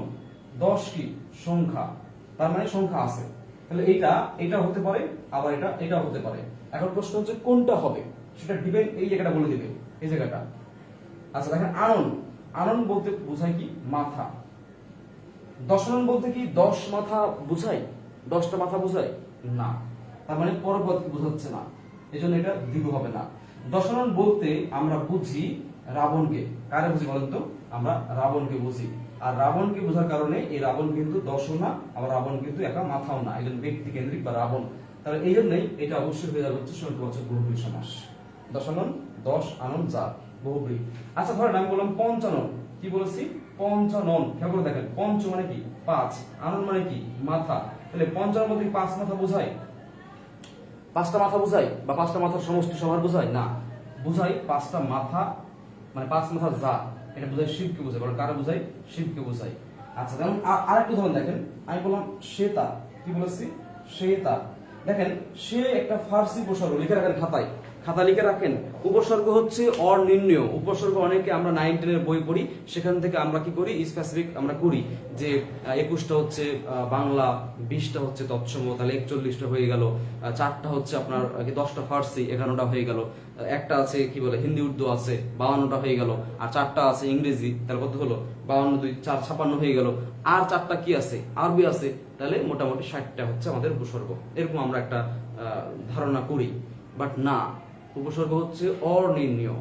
এটা কখনোই অনেক অনেক বাংলা ভাষায় অনেক উপসর্গ আছে, যেমন সে একটা ফার্সি উপসর্গ, যেটা সংখ্যা নির্দেশক উপসর্গ। এই সে অর্থ 3 বুঝায়, কি বুঝায় বলেন তো, সে অর্থ হচ্ছে লিখেন 3 বুঝায়। আর তার বলতে কি, তার হচ্ছে তার, লাইক তার কেমন তার হতে পারে, লাইক এই যে তার, দেখেন তার হতে পারে। তাহলে সেতার বলতে তাহলে সংখ্যা আছে পূর্বে, তাহলে এটা হয় দ্বিগু হবে, না হয় সংখ্যাবাচক হবে, কারণ যে কোনো এক পদে আমরা জানি পূর্বপদের সংখ্যা থাকলে হয় সংখ্যাবাচক, না হয় দ্বিগু। সেতার বলতে বোঝায় 3 তার না, সেতার বলতে বোঝায় বাদ্যযন্ত্র একটা, কারে বোঝায় বলেন তো, বাদ্যযন্ত্র। মানে সে বাদ্যযন্ত্র কিন্তু তারও না, বাদ্যযন্ত্র কিন্তু 3ও না, তারপর নতুন কিছু বোঝাচ্ছে, এটা অবশ্যই কি হবে, এটা অবশ্যই সংখ্যাবাচক বহুব্রী হবে। ধরুন আমি লিখলাম শতাব্দী, প্লিজ মনোযোগ দিয়ে খেয়াল করবেন, আমি লিখেছি শতাব্দী। আপনি খেয়াল করে দেখেন শতাব্দী বলতে কি বোঝায়, শত সংখ্যা আছে, তার মানে এটা হয় দ্বিগু, না হয় সংখ্যাবাচক বহুব্রী। আর এই যে অব্দ, অব্দিটা সমাসবদ্ধ হওয়ার কারণে অব্দি হয়ে যায়, পঞ্চনদী হয়ে যায়, বাট ভাঙার সময় আমরা যেটা করব দেখেন অব্দ করব। অব্দ বলতে কি বোঝায়, বছর, রাইট, বছর, বছর, 100 বছর। এখন শতাব্দী বলতে আমরা কি বুঝি, 100টা বছর যখন পূর্ণ হয়, ফিল আপ হয়, বা 100 বছর যখন হয়ে যায়, তখন তাকে আমরা বলি কি শতাব্দী। তার মানে 100 বছরের সমষ্টি, তাহলে বছরকে নির্দেশ করছে, অন্য কিছু বোঝাচ্ছে না। তাহলে 100টা বছরকেই বোঝাচ্ছে, বছরকে, সে বছরটা কয়টা, 100টা বছর, বছরকে বোঝাচ্ছে। তার মানে খেয়াল করে দেখেন এই হচ্ছে শতাব্দী, 100 বছরের সমষ্টি কি হয়, শতাব্দী হয়। খেয়াল করে দেখেন আমি বলছি সপ্তাহ, আমি আবার খেয়াল করে দেখেন কি বলেছি, সপ্তাহ। সপ্তাহ মানে কি 7, অহ মানে কি দিন। এখন প্রশ্ন, এই দেখা যাচ্ছে, মনে হয় দেখা যাচ্ছে, সপ্তাহ মানে কি 7, আর অহ মানে কি দিন। এখন সপ্তাহ বলতে কি বোঝায়, 7 বোঝায় নাকি দিন বোঝায় নাকি অন্য কিছু? সপ্তাহ বলতে দিন দিয়ে হয়, 7টা দিন দিয়ে সপ্তাহ, 7টা দিনের সমষ্টি কি, মনে রাখবেন এই দ্বিগু সমষ্টি যদি সমষ্টি বুঝায়, যদি মিলন বুঝায়, তাহলে কিন্তু অবশ্যই এই দ্বিগু সমাস হয়। কি বলেছি, মিলন কিংবা সমষ্টি বুঝাবে। তাহলে দেখেন সপ্তাহ, এই অহ তার মানে 7টা দিনের সমষ্টি, দিন কি বোঝাচ্ছে, এই কারণে এটা কি হবে, দ্বিগু হবে। আরো দুটো উদাহরণ আছে, আপনাদের প্রবলেম হয় চৌরাস্তা নিয়ে, চৌচালা নিয়ে। খেয়াল করে দেখেন আমি দুটো উদাহরণ লিখছি আপনাদের সুবিধার্থে, আমি লিখছি চৌচালা একবার লিখছি, আবার লিখছি চৌরাস্তা। খেয়াল করে দেখেন আপনি চৌরাস্তা এবং চৌচালা, দেখেন চৌকি 4, চৌকি 4, পরে কি চালা আছে, এখানে রাস্তা আছে, দেখ আমি একটা বুঝি। চালা বলতে কি বুঝি আমরা, চাল, যে চাল আছে যেখানে চালা। চৌচালা বলতে অ্যাকচুয়ালি বোঝায় 4টা চাল, না 4টা চালকে বোঝায় না, 4টা চালকে বোঝায় না, বুঝায় 4 চালা বিশিষ্ট, বিশিষ্ট একটা ঘরকে বোঝায়, বাড়িতে বোঝায়, ঘর, ঘর। তার মানে এই চৌচালা বলতে 4টা চাল থাকলে যে হবে তা না, 4টা চালওয়ালা বাড়ি মানে ঘর, এক কথায় চৌচালা বলতে ঘরকে বোঝায়, 4টা চালরে বোঝায় না। ঘরকে বোঝায়, ঘর। তাহলে খেয়াল করে দেখেন, এই ঘর কিন্তু চালা না, আর ঘর কিন্তু চাল না, তার মানে নতুন অর্থ বোঝান। এটা অবশ্যই কি হবে, এটা অবশ্যই হচ্ছে সংখ্যাবাচক বহুব্রীহি। চৌরাস্তা, খেয়াল করে দেখেন, চৌ মানে কি চা, রাস্তা মানে কি রাস্তা। এখন চৌরাস্তা বলতে আপনি কোথায় কি বুঝেন? আপনি চৌরাস্তা বলতে চারটা রাস্তার মিলন যেখানে সংযোগ হয়েছে সেটাকে আপনি বুঝেন, রাইট? সংযোগ যেখানে হয়েছে, তার মানে এখানে কিন্তু রাস্তাকেই বোঝাচ্ছে, অন্য কিছু বোঝাচ্ছে না। তাই এটা অবশ্যই কি হবে, দ্বিগু সমাস। কি হবে, দ্বিগু সমাস। আপনারা একটু লিখেন তো, আপনারা কি সমাস বুঝতে পারছেন? এই যে পড়াচ্ছি, পড়া কি বুঝতে পারছেন? আসলে ফোন একটা হতে যা প্রবলেম হয়, ল্যাপটপ ঠিকমতো আপডেট করতে পারছে না। বাঘে আর মহিষে এক ঘাটে পানি খায় কিংবা জল খায়, এই বাঘে আর মহিষ এটা হচ্ছে ব্যতিহার কর্তা। দুটি কর্তা যখন একই কাজ একই সময় করে তখন তাকে ব্যতিহার কর্তা বলে। রাসেল আহমেদ। জিহাদুল আলম সাধারণ কর্মধারায়। আচ্ছা প্লিজ আপনারা নীল যে অম্বর কর্মধারায়, নীল অম্বর যার সমাধিকরণ বহুব্রীহি। গুড, সুজন দাস লিখেছে, ধন্যবাদ আপনাকে। আপনারা সবাই কি বুঝতে পারছেন? সৌরভ, হ্যাঁ সে লিখেছে, তারিখ লিখেছে, তারিখ এই রেগুলার ক্লাস করে, সৌরভ এরা রেগুলার ক্লাস করে, ধন্যবাদ আপনাদেরকে। এই উপস্থিতির 12টা বাজে গেছে কি কারণে? সারাদিন যে সমাজ সমাজ করে ছিলাম, তাহলে আপনারা কই? সকাল সন্ধ্যা ফেসবুকে ঢুকলে খালি সমাজ সমাজ সমাজ সমাজ সমাজ, তা আপনারা কই? এমডি সুমন লিখেছে, নিজামউদ্দিন লিখেছে। আচ্ছা গুড, আপনারা অনেকেই, কানিজ ফাতেমা ধন্যবাদ তোমাকে, তোমরা ক্লাস করছো। মোহাম্মদ আলী ঠিক আছে, ঠিক আছে। আতিকা জাহিন ঠিক আছে। হাসান হাসিব, সেতারাটা বুঝান। সেতার বলতে 3টা তার আছে এমন কিছু বোঝালেই হবে না। সেতার বলতে একটা বাদ্যযন্ত্রকে আমরা বুঝি, সেতার 3টা তার আছে এমন একটা বাদ্যযন্ত্র। সেতার বলতে স্পেসিফিকলি আমরা বাদ্যযন্ত্র বুঝি, আমরা তারকে বুঝি না।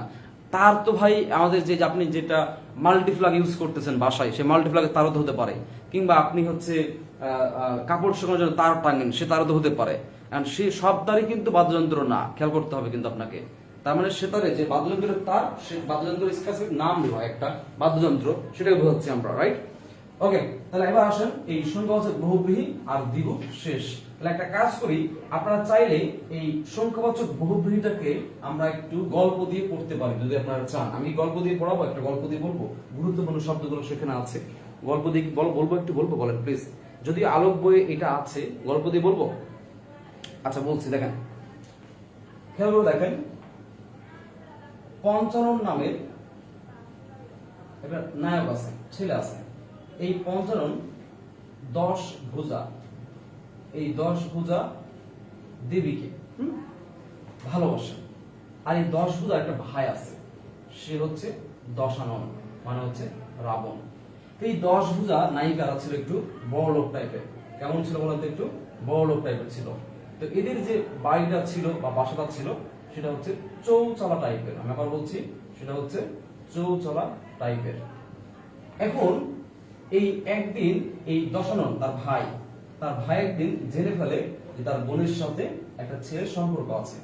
তখন সে বলে, তার ভাই রাবণ দশানন বলে, তাহলে এক কাজ কর, 10 ভুজা তুই ওই ছেলের একদিন বাসায় নিয়ে আয়, আমরা কথা বলে দেখি কি অবস্থা। যদি সবকিছু ঠিকঠাক থাকে তাহলে আমরা এগোবো, আদারওয়াইজ বের হয়ে আসবো। তুই নিয়ে আয়, কথা বলি। ঠিক আছে, যেই কথা সেই কাজ। তার পঞ্চানন তাদের বাসায় যায়। যাওয়ার পরে তাকে একটা তেপায়া চেয়ারে কিংবা 4 পায়া, ধরলাম তেপায়া বা 4 পায়া, তাকে একটা তেপায়া কিংবা 4 পায়া ফিল করেন, কিংবা 4 পায়া, তাকে একটা 4 পায়া বা তেপায়া চেয়ারে বসতে দেয়। বসতে দেওয়ার পর তাদের মধ্যে কিছু কথোপকথন হয়। কিরকম কথোপকথন? কথোপকথনটা হচ্ছে এরকম যে, তুমি যদি আমার বোনকে বিয়ে করতে চাও, আমি আবার বলছি, তুমি যদি আমার বোনকে বিয়ে করতে চাও তাহলে তোমাকে 5 সেরি স্বর্ণ লাগবে। গহনা, স্বর্ণ, এই অলংকার যেটা বলি, স্বর্ণ অলংকার। এখন প্রশ্ন, আচ্ছা প্লিজ একটু ওয়েট করবেন। আচ্ছা তাহলে কি লাগবে দেখেন, সে বলছে কি 5 সেরি স্বর্ণ লাগবে। তো এমন তো অবস্থায় আমাদের নায়ক বলতেছে, দেখুন ভাইয়া, আমার পক্ষে 5 সেরি স্বর্ণ দেওয়া কোনোভাবেই সম্ভব না। 5 কেজি, 5 সের মানে কি 1 কেজির, মানে একটা সের মানে কি 1 কেজির একটু কম বোঝায়। তাহলে 5 সের মানে কি বলতো? প্রায় 5 কেজির একটু কম, প্রায় 5.5 কেজি। এখন প্রশ্ন হচ্ছে, এই 5.5 কেজি স্বর্ণ দিয়ে বিয়ে করা কি সাধারণ মানুষের পক্ষে সম্ভব? আমার পক্ষে, আপনার পক্ষে সম্ভব? আমার পক্ষে সম্ভব না।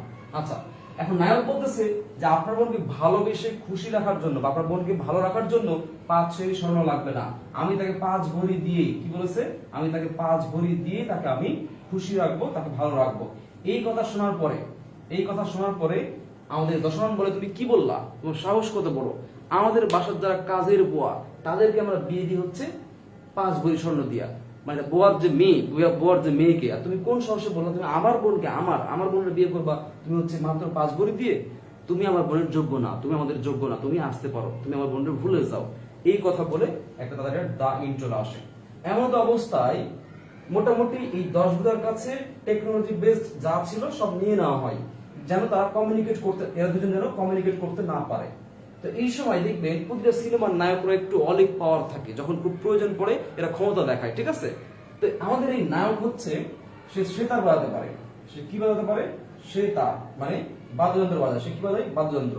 তো বাদ্যযন্ত্র বাজায় যখন তাদের বাসার সামনে গিয়ে, তখন 10 বুধা বুঝতে পারে তার মনের মানুষ 15 জন চলে আসছে, তারা পালিয়ে যাওয়ার চিন্তা ভাবনা নিয়ে ফেলেছে, বুঝতে পারছেন? তো যে কথা সেই কাজ, তাদের বাসায় যাই। বাসায় যাওয়ার পরে দেখতে পাই, খেয়াল করে দেখেন, বাসায় যাওয়ার পরে দেখতে পাই মানে বাসার সামনে তার ভাই আছে, সামনে না মানে যেটা হচ্ছে কি বলে, যেখান থেকে গেট দিয়ে বের হবে সেই গেটের সামনে দেখছে দশজন আছে, তার ভাই আছে। তখন এই 10 বুধাকে একটু ডেকোরেট, অন্যভাবে ডেকোরেট করে নিয়ে আসা হয়, যেমন তাকে 10 গজি বা 10 হাতি কিংবা 12 হাতি, আমরা বলতে 12 হাতি একটা কাপড় পরে 10 গজি কাপড়, সে ভিতরে পরিধান করেছিল 12 হাতি একটা কাপড়, যা তিনি বাইরে আর একটা 10 গজি কাপড় দিয়ে সে হচ্ছে এটা হচ্ছে পরিধান করে আসে। আসার পরে তাদের বাসার যে চৌকাঠ ছিল, চৌকাঠ বলতে আমরা বুঝি বাসার যে দরজা যে থাকে, গেট বা দরজার যে বাউন্ডারি থাকে বা দরজা, সেটাকে বলে চৌকাঠ। তখন তাকে নিয়ে এসে তাদের বাসার যে চৌকাঠ ছিল সেই চৌকাঠটা হচ্ছে পার হয়ে যায়, চৌকাঠ পার হয়ে যায়। তাহলে খেয়াল করে দেখেন এইখানে তারপর কই যায় এটা কইতে পারি না, আপনারা খোঁজ টোজ পাইলে একটু জানায়েন, কোথায় গেছে না গেছে একটু খোঁজ টোজ পাইলে জানায়েন, ঠিক আছে। আচ্ছা, এই গল্পে দেখেন 55 সংখ্যা আছে, 10 বুঝ, চৌচালা, 10 রানন, 4 পায়া, 3 পায়া, 5 চৌকাঠ, 10 গজি, 12 হাতি, সেতার। খেয়াল করে দেখেন প্রত্যেকটার সাথে কিন্তু সংখ্যা আছে, সংখ্যা আছে, এবং এই প্রত্যেকটা কিন্তু নতুন কিছু বোঝাচ্ছে। যেমন 12 হাতি কাপড়ের বোঝায়, 10 গজি একটা কাপড়ের মাপরে বোঝায়, পরিমাপকে বোঝায়। এটা 10 গজি জায়গায় পরীক্ষায় 20 গজি আসতে পারে, 4 গজি আসতে পারে, 12 হাতি জায়গায় 4 হাতি আসতে পারে, অন্য কিছু পরিমাপক আসতে পারে, 4 হাতি, 20 হাতি, 10 হাতি, এরকম চেঞ্জ আসতে পারে। আপনারা সবসময় এটা ফিক্স না, মনে রাখবেন এই সংখ্যা পরিবর্তন কিছু কিছু জায়গায়, যেমন 3 পায়া না এসে 4 পায়া আসতে পারে, সংখ্যা কিছু কিছু জায়গায় পরিবর্তন হতে পারে, 5 না আসে 20 আসতে পারে, 10 আসতে পারে, সংখ্যা পরিবর্তন হতে পারে। এই গল্পে যে কটা আমি উদাহরণ দিয়েছি প্রায় এগুলো সবগুলো হচ্ছে সংখ্যাবাচক বহুব্রী। বিভিন্ন পরীক্ষায় সাধারণত এগুলো আসে, আপনারা চাইলে একটা ভিন্ন ওয়ে আপনি এইভাবে কিন্তু এটা মনে রাখতে পারেন। তাহলে আমি আবার বলছি, মনোযোগ দিয়ে একবার শুনে রিভিউ করে নেন। উভয় পদে সংখ্যা থাকলে দ্বন্দ্ব। আমি আবার বলছি, উভয় পদে সংখ্যা থাকলে দ্বন্দ্ব, যেমন 7, 17, 9, 6, 19, 20। আচ্ছা, পূর্ব পদের সংখ্যা আছে, পরপদের অর্থ প্রধান, সেটা হবে দ্বিগু। আবার পূর্ব পদের সংখ্যা আছে, নতুন কিছুকে বোঝাচ্ছে, সেটা অবশ্যই হবে হচ্ছে সংখ্যাবাচক বহুব্রী সমাস। এবার আসেন আমরা পড়বো হচ্ছে, একটু কথা বলবো হচ্ছে আমরা মধ্যপদ লোপী নিয়ে কথা বলবো আর প্রত্যয়ের কথা বলবো। তাহলে সবাই লিখেন প্রত্যয়ন্ত। তাহলে আপনারা আমাকে একটু রেসপন্স করেন, আজকে ক্লাসে ঝিমানো ক্লাস হয়ে যাচ্ছে, আপনারা কি ক্লাসে বুঝতে পারছেন পড়া? ক্লাসে কি পড়া বুঝতে পারছেন? প্লিজ একটু লিখেন, ক্লাসে পড়া বুঝতে পারছেন? আমার ফোন একটা হওয়াতে আমি কানা হয়ে গেছি, আমি কিছু বুঝতে পারছি না কি হচ্ছে আমার সাথে। আপনারা পড়া বুঝতে পারছেন? এবং আমাদের কি যে ভিডিও যে লাইভটা সেটা কি খুবই ক্লিয়ার আছে নাকি বাদতেছে? আচ্ছা, এবার লিখেন 5 নম্বর, লিখেন প্রত্যয়ন্ত বহুব্রী। লিখেন প্রত্যয়ন্ত বহুব্রী। আচ্ছা, এটা একটু কম গুরুত্বপূর্ণ, আমি আপনাকে এটা দুইটা ওয়েতে পড়াবো।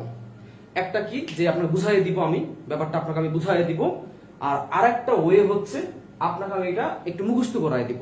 আমি দুইটা দায়িত্ব নিচ্ছি, এক হচ্ছে আপনাকে বুঝাই দিব, দ্বিতীয় মুখস্থ করাই দিব, ঠিক আছে? আচ্ছা, মনে রাখবেন প্রত্যয়ন্ত মানে কি? প্রত্যয় দেখেন ভাঙলে পাবো প্রত্যয়, আর অন্ত মানে কি? শেষ, আকারের নিয়মে। তাহলে প্রত্যয়, অন্ত মানে শেষ। তার মানে যে সমাসের শেষে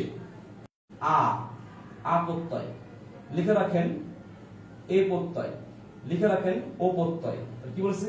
আ, এ, ও। এই তিনটা প্রত্যয় যদি শেষে থাকে পরপদের শেষে, তাহলে সেটা আমরা বলবো হচ্ছে প্রত্যয়ন্ত বহুব্রীহি সমাস। এই প্রত্যয়ন্ত বহুব্রীহি সমাস আমার ক্ষেত্রে আমি বলবো, আমি কেবল এই নতুন পুরনো যে 9 10 বইটা ছিল সেখানে আমি পেয়েছি প্রত্যয়ন্ত বহুব্রীহি, বাট আমি অনেক বই পড়েছি সেখানে কিন্তু প্রত্যয়ন্ত বহুব্রীহি আমি পাই নাই। ইভেন এবার যে নতুন বইটা আসছে সেখানে কিন্তু নেই। বিভিন্ন ইন্ডিয়ান বই পড়েছি, সেই বইগুলোতে প্রত্যয়ন্ত বহুব্রীহি তেমন আমার চোখে আসে নাই। এখন এইটা যদি আমি না পড়াই, প্রশ্ন কিন্তু আমাদের বাংলাদেশে হয়, চাকরির যে প্রশ্নগুলো হয় সেখানে কিন্তু 2-1টা প্রশ্ন কিন্তু আসে। তার মানে আপনাকে বহুব্রীহি সমাসে স্বয়ং সম্পন্ন হতে গেলে অবশ্যই এই প্রত্যয়ন্ত বহুব্রীহিটাও কিন্তু হালকা করে কিছুটা করে রাখতে হবে। আর মজার বিষয় হচ্ছে এই প্রত্যয়ন্ত বহুব্রীহিতে উদাহরণ খুবই কম আছে। হ্যাঁ, আপনি উদাহরণগুলো যদি কষ্ট করে মুখস্থ করে নেন তাও কিন্তু আপনি পার হয়ে যেতে পারবেন, কোনো সমস্যা নাই। আসলে আমি প্রত্যয়ন্ত বহুব্রীহিটা আপনাদেরকে বুঝাই দিচ্ছি। তো তার আগে একটু আপনাদেরকে আমি আগে বুঝিয়ে নিচ্ছি। আপনারা ক্লাসের অবস্থা 12টা বাজে গেছে, বেঁধে যায়। আচ্ছা, বেঁধে যাওয়ার তো জীবনও কথা না, এরকম তো আমার জীবনে হয় না। আমার মনে হয় এখন এরকম প্রবলেম আর হবে না, এখন মনে হয় প্রবলেম হবে না। হ্যাঁ, আমার একটু নেটওয়ার্ক প্রবলেম ছিল এখানে, মানে আমি 5G না করে আমি করছিলাম হচ্ছে নর্মালটা। আমার মনে হয় এখন খুব ক্লিয়ার পাবেন। চতুর্ভুজ ব্যাখ্যা করলে ভালো হয়, গুড। এই যে কোশ্চেন করছেন চতুর্ভুজ, এটা কোশ্চেন করেছে মোহাম্মদ শুভ। আচ্ছা দেখেন, চতুর্ভুজ খেয়াল করে দেখেন, চতুর্ভুজ সংখ্যা, ভুজ বাহু হাত। আচ্ছা, এই চতুর্ভুজ বলতে 4টা হাত আছে যার, মানে চতুর্ভুজ আছে যার, এইটা হবে কি নারায়ণকে বোঝায়। কারে বোঝায়? নারায়ণ রে। তার মানে নারায়ণকে বোঝায়। খেয়াল করে দেখেন, তার মানে নারায়ণ কিন্তু চার না, নারায়ণ কিন্তু হাত না। তার মানে পুরোপদ পরপদ কার বোঝায় নাই, এই কারণে সে কি হবে? সে হচ্ছে বহুব্রীহি সমাস হবে। এখন প্রশ্ন হচ্ছে কোন বহুব্রীহি? দেখেন ভাই, প্রথমে সংখ্যা আছে, তার মানে সংখ্যাবাচক বহুব্রীহি। শেষ, এই যে শেষ, চতুর্ভুজ, তাহলে মানে 4 ভুজ আছে যার, সেটা কার? নারায়ণের। ঠিক আছে, শেষ। আচ্ছা, এবার আসেন প্রত্যয়ন্ত বহুব্রীহি নিয়ে কথা বলি। এই ক্লাস কি ঠিকঠাক আছে না বেঁধে গেছে? বলেন তো একটু, ক্লাস কি ঠিকঠাক আছে না বেঁধে গেছে? আচ্ছা, তাহলে আমরা কি বলেছি? প্রত্যয়ন্ত বহুব্রীহি। প্রত্যয়ন্ত বহুব্রীহি কিভাবে মনে রাখবেন? যে প্রত্যয় থাকবে শেষে, অন্তে কোন কোন প্রত্যয়? আপত্যয়, এ প্রত্যয়, ও প্রত্যয়। আসলে লেখা শুরু করছি আমরা। যেমন আমি লিখলাম, দেখেন, এক ঘরে বা এক বইয়ে বা এক রোখা। খেয়াল করেন, দেখেন পরপদ হচ্ছে রোখা, ভাঙলে কি হবে? দেখেন রোখ যোগ হচ্ছে আ, তার মানে দেখেন আপত্যয় আছে শেষে, তার মানে এটা প্রত্যয়ন্ত বহুব্রীহি সমাস। উনপা জোরে, দেখেন উন পা জোরে, দেখেন ভাঙলে কি হবে? পাজর, পাজর যোগ হচ্ছে এ, দেখেন এ আছে। ঘর মুখ, খেয়াল করেন কি বলেছি? ঘর মুখ, দেখেন ঘর মুখ, এই দেখেন মুখ, মুখ যোগ হচ্ছে ও আছে। আবার দেখেন আমি বললাম দোতলা, দোতলা বলতে বোঝায়, দেখেন তলা, বাংলা কি হবে? তল যোগ হচ্ছে আ, আপত্তি, দেখেন কন্ডিশন আ এ ও। দোতলা বলতে বোঝায় 2 তল বিশিষ্ট একটা বাসা, বাড়ি, বাড়িতে বোঝায়। আগের যুগে বাসা হয়তো কি মাটির বাসা, দোতলা হইতো, তো ওই মিটার বলা হয়তো কি দোতলা বাসা, দোতলা, তার মানে একটা বাড়িতে বোঝায়। দোতলা বলতে বাড়িকে বোঝায়, দোতলা বাড়িকে, তলাকে বোঝায় না। আচ্ছা, এবার 2টা তল বিশিষ্ট বাড়িকে বোঝায় বা বাসাকে বোঝায়। দো টানা, খেয়াল করে দেখেন কি বলেছি? দো টানা, তাহলে বাংলা কি হবে? টান যোগ হচ্ছে আ। দো মনা, খেয়াল করে দেখেন দো মনা, বাংলা কি হবে? মন যোগ হচ্ছে আ। দো নলা, দেখেন দো নলা, নল যোগ হচ্ছে আ। এটা দো নলা বলতে বন্দুককে বোঝায়, বন্দুক। আচ্ছা, এখন আপনাদের প্রশ্ন হতে পারে যে এই যে দো, 2, দো টানা 2, এর 2, তারপর এই এক ঘর, এক রোখা, এক বইয়ে, এক ঘরে, এগুলো যে এক, তারপর দোতলার 2, তারপর অনুপাত, এটা বাদ দিলাম। এখন প্রশ্ন হতে পারে আপনার কাছে যে এগুলো তো সংখ্যাবাচক বহুব্রীহি হতে পারে, সংখ্যা যেহেতু আছে, সংখ্যা আছে, খেয়াল করেন সংখ্যা আছে, নতুন কিছু বোঝাচ্ছে, সংখ্যা আছে, নতুন কিছু বোঝাচ্ছে, সংখ্যা আছে, নতুন কিছু বোঝাচ্ছে, তার মানে 1টা 2টা 3টা 4টা 5টা এগুলো কিন্তু সংখ্যাবাচক বহুব্রীহি সমাস হওয়ার কথা বা হতে পারত। এখন কেন আমরা প্রত্যয়ন্ত দিচ্ছি? অ্যাকচুয়ালি এটা ভাই মনির চৌধুরী জানে ভাই, এটা আমি জানি না, এটা আমার জানার খুব ইচ্ছা ভাই। তো অ্যাকচুয়ালি মনে রাখবেন, অপশনে যদি প্রত্যয়ন্ত বহুব্রীহি না পান এগুলোর ক্ষেত্রে, আমি আবার বলছি, এই সংখ্যা কেন্দ্রিক এক দো, এই যে সংখ্যা আছে কেন্দ্রিক, এক গুয়ে, এক রোখা, এক ঘরে, তারপর হচ্ছে দোটানা, দোনলা, দোমনা, খেয়াল করেন দোতলা, এই যেগুলো আছে এগুলো যদি সংখ্যা কেন্দ্রিক, এগুলো যদি অপশনে প্রত্যয়ন্ত বহুব্রী না থাকে তাহলে আপনি চোখ বন্ধ করে দিয়ে আসবেন হচ্ছে সংখ্যাবাচক বহুব্রী। প্রত্যয়ন্ত বহুব্রী অপশনে না থাকলে কি দিবেন? সংখ্যাবাচক বহুব্রী দিবেন। কারণ বর্তমানে অনেক সময় প্রত্যয়ন্ত বহুব্রী এটা আসলে সমাসের মধ্যে প্রকারের মধ্যে এটা পড়ে না। কোন দুঃখে যেটা আসছিল আমি জানি না ভাই। 9 বই কয়েকটা উদাহরণ আছে, যেমন দেখেন গুণপাজুর আছে, ঘর মুখ আছে, আর একটা হচ্ছে অকেজো আছে, একটা কি চারটা আছে। তাহলে আপনারা সবাই এটা করে নেবেন, একটু কষ্ট করে সবাই এটা করে নেবেন। এবার আসেন আমরা যেটা করব সেটা হচ্ছে আমরা একটু অলুক নিয়ে কথা বলবো, অলুক বহুব্রীহি নিয়ে কথা বলবো, খুবই ইম্পর্টেন্ট। অলুক বহুব্রী সবাই লিখেন, অলুক বহুব্রী 6 নম্বর লিখেন, অলুক বহুব্রীহি। এখন প্রশ্ন হচ্ছে ওই অলুক মানে কি, তাই না? অলুক বহুব্রীহি, অলুক মানে কি? দেখেন ভাই, অলোক মানে হচ্ছে লোপ পাবে না, এর অর্থ লিখে রাখেন। এর অর্থ হচ্ছে লোপ পাবে না বা লোপ না পাওয়া, লোপ না পাওয়া অলোক মানে। এখন প্রশ্ন হচ্ছে কি লোপ পাবে না ভাই, মানে কি হারিয়ে যাবে না? এখন এটা কি লোপ পাবে না সেটা লিখে রাখেন, বিভক্তি লোপ পাবে না, বিভক্তি লোপ পাবে না, এই হচ্ছে অলোক। এখন এটা কি অলোক? অলোক 3 ধরনের আছে, অলোক দ্বন্দ্ব হয়, অলোক তৎপুরুষ হয়, অলোক বহুব্রী হয়। আজকে আমি কেবল অলোক বহুব্রী নিয়ে কথা বলবো, কারণ আমি অলোক বহুব্রী মানে বহুব্রী পড়াচ্ছি। মনে রাখবেন, আপনি লিখে রাখেন অলোক বহুব্রী লিখেন, সূত্র লিখেন, লিখেন পূর্বে বিভক্তি, পূর্ব পদে লিখেন পূর্ব পদে বিভক্তি এবং নতুন অর্থ প্রধান, নতুন অর্থ হচ্ছে প্রধান, এমনটা হলে কি হবে? আমাদের অলোক বহুব্রী সমাস হবে। কিভাবে? যেমন দেখেন আমি লিখলাম মাথায় পাগড়ি, মাথায় পাগড়ি। এখন দেখেন পূর্বপদ না মাথায়, দেখেন বিভক্তি আছে, যেমন দুস্তা বিভক্তি আছে, পাগড়ি যাক দরকার নাই, পূর্বপদে বিভক্তি আছে, থাকলেন কন্ডিশন মিলে গেছে, একটা কন্ডিশন পড়ে গেছে, 1 নম্বর কন্ডিশন। দ্বিতীয় কন্ডিশন দেখেন নতুন অর্থ প্রধান হবে বা প্রাধান্য পাবে। মাথায় পাগড়ি বলতে কি বোঝায়? মাথায় পাগড়ি বলতে জামাইরে বোঝায়, বর। বর আপনি কোথাও বিয়ের দাওয়াতে গিয়েছেন, ধরেন আপনি জামাই দেখেন নাই, আপনি হচ্ছে লাইক আমার মতো, ধরেন আপনি যখন বউ দেখা দেখি চলতেছিল, ধরেন আপনার বড় ভাই, আপনি হচ্ছে আপনার ভাবিকে দেখেন নাই, রাইট? তো আপনি ঢাকাতে আছেন, পরে বিয়ের সময় আপনি গিয়েছেন, বা বিয়ের 2 দিন আগে বা 1 দিন আগে গিয়েছেন, বা গিয়েছেন। এখন আপনি যখন আপনার আমি উদাহরণগুলোতে একটু ভুল বলে ফেলতেছি, ধরেন আপনি মেয়ে মানুষ, ঠিক আছে, আপনি মেয়ে মানুষ, আপনি আপনার দুলাভাইকে দেখেন নাই, হ্যাঁ, দুলাভাইকে দেখেন নাই। তো এখন আপনি আপনার যখন বিয়ে যখন হবে, আপনার দেখবেন বরযাত্রী আসবে, তাই না? বর আসবে, তো বর কিভাবে আসে? সাধারণত মাথায় পাগড়ি টাগড়ি দিয়ে আসে না। তো এখন আপনি কিভাবে চিনবেন যে আমার দুলাভাই কোনটা বা আপনার বোনের জামাই কোনটা? আপনি কিভাবে বুঝবেন? আপনি দেখবেন, এভাবে দেখবেন তাকায় যে কার মাথায় টুপি আছে, পাগড়ি, এই যে পাগড়ি আছে, যার মাথায় পাগড়ি আছে আপনি বুঝে দিবেন এইটাই হচ্ছে জামাই, মানে বর, মানে আপনার বোনের বর বা জামাই, আপনার দুলাভাই। বুঝতে পারছেন? তার মানে আমরা পাগড়ি দেখে বুঝতে পারছি যে অ্যাকচুয়ালি আমরা একটা ব্যক্তি খুঁজতেছি, নির্দিষ্ট ব্যক্তি, সেটা বর বা জামাই বা হচ্ছে বাবা মানা, যেগুলো কিছু হতে পারে। তার মানে দেখেন নতুন অর্থ বোঝাচ্ছে, পাগড়ি বোঝাচ্ছে না, আবার মাথাকে বোঝাচ্ছে না, নতুন ব্যক্তির বোঝাচ্ছে, নতুন কিছু বোঝাচ্ছে। লিখে রাখেন বর, ঠিক আছে, বরকে বোঝাচ্ছে। এই কারণে কি হবে? এটা অলুক বহুব্রী সমাস হবে। আমি আরো উদাহরণ দিচ্ছি, যেমন দেখেন আমি বললাম হাতে বেড়ি, কি বলেছি? হাতে বেড়ি।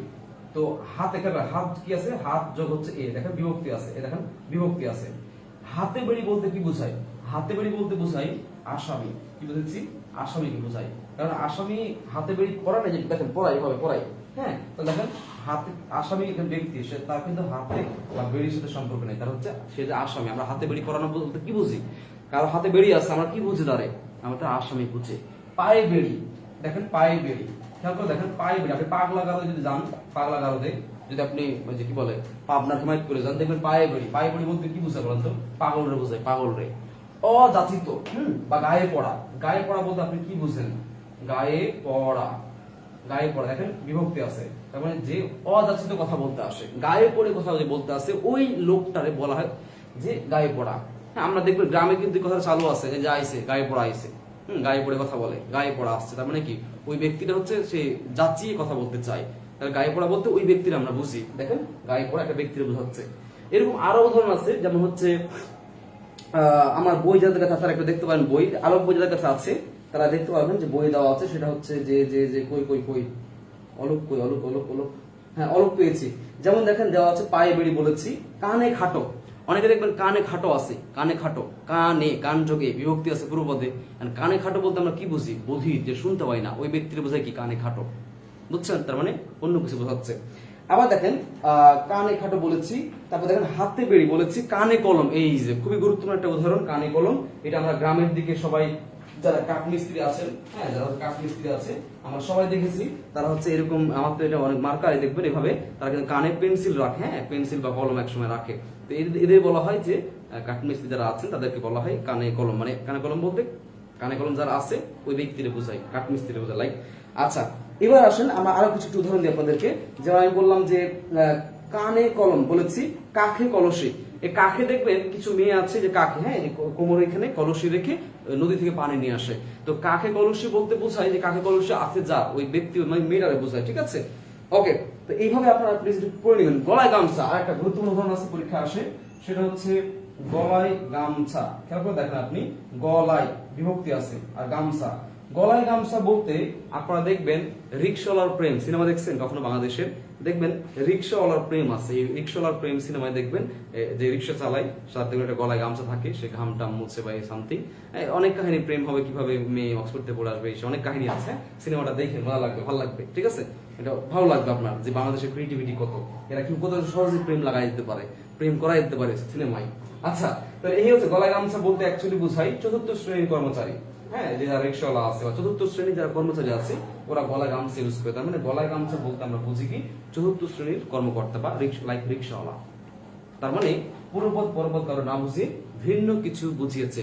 এখন আপনার প্রশ্ন হতে পারে যে আমাদের পরীক্ষায় কিছু কিছু সমাস আছে, যেমন গায়ে হলুদ, মুখে ভাত আছে না, মুখে ভাত, হাতে খড়ি, এই যে কিছু সমাস আছে, এগুলো মধ্যপদলোপী বহুব্রী হবে নাকি অলোপ বহুব্রী হবে? প্রশ্ন একটা চলে আসে না? আচ্ছা আসলে ক্লিয়ার করে দিচ্ছি। তাহলে আমি এতক্ষণ যেগুলো বলেছি সবগুলো হচ্ছে অলোপ বহুব্রী। শেষ। আপনারা ক্লিয়ারলি কি বুঝতে পারছেন? এই যে অর্থগুলো যদি জানতে পারেন আপনি, আপনার সমাজটা কিন্তু ইজি হয়ে যাবে। আপনি যদি একটু অর্থটা জানতে পারেন ইজি হয়ে যাবে। আপনাদেরকে আমি একটা বিষয় বলে রাখছি, আপনারা এই যে আমার একটা আলোক বই আছে, প্লিজ আমরা সবাই, আমার এখানে স্টুডেন্ট আছে, এটা গ্রামারের জন্য অনেক অনেক বিস্তারিত একটা বই, এটা গ্রামারের জন্য অনেক বিস্তারিত বই। দেখতে পাচ্ছেন অনেক মোটা বই, আমি যদি পড়ে মোটা করে ফেলেছি, অনেক মোটা, 620 পৃষ্ঠা। এখানে বিগত বছরের দুনিয়ার সব প্রশ্ন আছে, বিসিএস শুরু থেকে শেষ, ব্যাংক, ইউনিভার্সিটি, তারপর পিএসসি, প্রাইমারি, শুরু থেকে শেষ, মানে ওই ডিপার্টমেন্টগুলো শুরু থেকে শেষ পর্যন্ত প্রশ্ন দেওয়া আছে। তার মানে প্রচুর প্রশ্ন এখানে। মোট বিগত বছরের প্রশ্ন আছে শুধু ব্যাকরণের 5752টা, কিন্তু একটা কম বেশি হতে পারে, বাট এরকমটাই আসবে। এবং নতুন যে নবম দশম শ্রেণীর বইটা আছে, সেই বইয়ের যে অনুশীলন প্রশ্নগুলো, সেই প্রশ্নগুলো কিন্তু 616টা মোট আছে। আমি কিন্তু এটা দিয়ে দিয়েছি, নবম দশম শ্রেণীর বোর্ড ব্যাকরণ বই।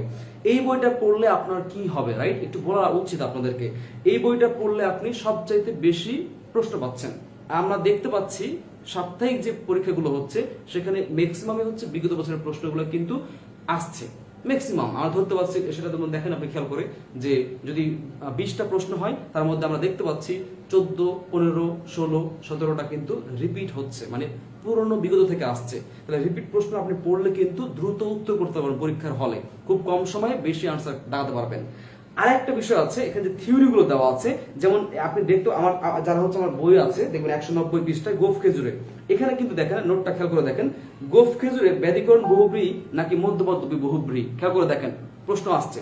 আমি সুন্দর করে দিয়ে দিয়েছি, জ্যোতিভূষণ চাকির বাংলা ভাষার ব্যাকরণ এবং নবম দশম শ্রেণীর নতুন বোর্ড ব্যাকরণ বই অনুসারে, নতুন বোর্ড বোর্ড বই অনুসারে গোফ খেজুরে গোফে খেজুর যার ব্যাধিকরণ বহুব্রী সমাস। আবার অন্যদিকে ডক্টর মোহাম্মদ এনামুল হকের মতে গোফে খেজুর পড়ে থাকলো খায় না যিনি, মধ্যপদলোপী বহুব্রী সমাস। আমি কিন্তু আপনাকে নোট করে দেখেন, সুন্দর করে রেফারেন্স দিয়ে দিয়েছি। এবং আমি যে আজকের ক্লাসে যেগুলো পড়িয়েছি, এই যে নাউন প্লাস নাউন হলে ব্যাধিকরণ নতুন অর্থ প্রধান পেলে, অ্যাডজেক্টিভ প্লাস নাউন নতুন অর্থ প্রধান হলে সেগুলো সমাধিকরণ হয়, দ্বিরুক্ত শব্দ টাইপের যদি চলে আসে কোনো সমস্ত পদ, তাহলে সেটা আমরা কি বলবো, একেবারে বলবো। পূর্বের সংখ্যা পরপদ প্রধান, তাহলে দ্বিগু বলবো। পূর্বের সংখ্যা নতুন অর্থ বোঝাচ্ছে, তাহলে কি বলবো আমরা, সংখ্যাবাচক বহুব্রী বলবো। এবং সংখ্যাবাচক এবং বহুব্রী সমাসের সবচেয়ে মজা পাবেন এই বইটা থেকে পড়ে, কারণ এখানে প্রত্যেকটা মানে ম্যাক্সিমাম যেগুলো আছে সবগুলি অর্থ দেওয়া আছে।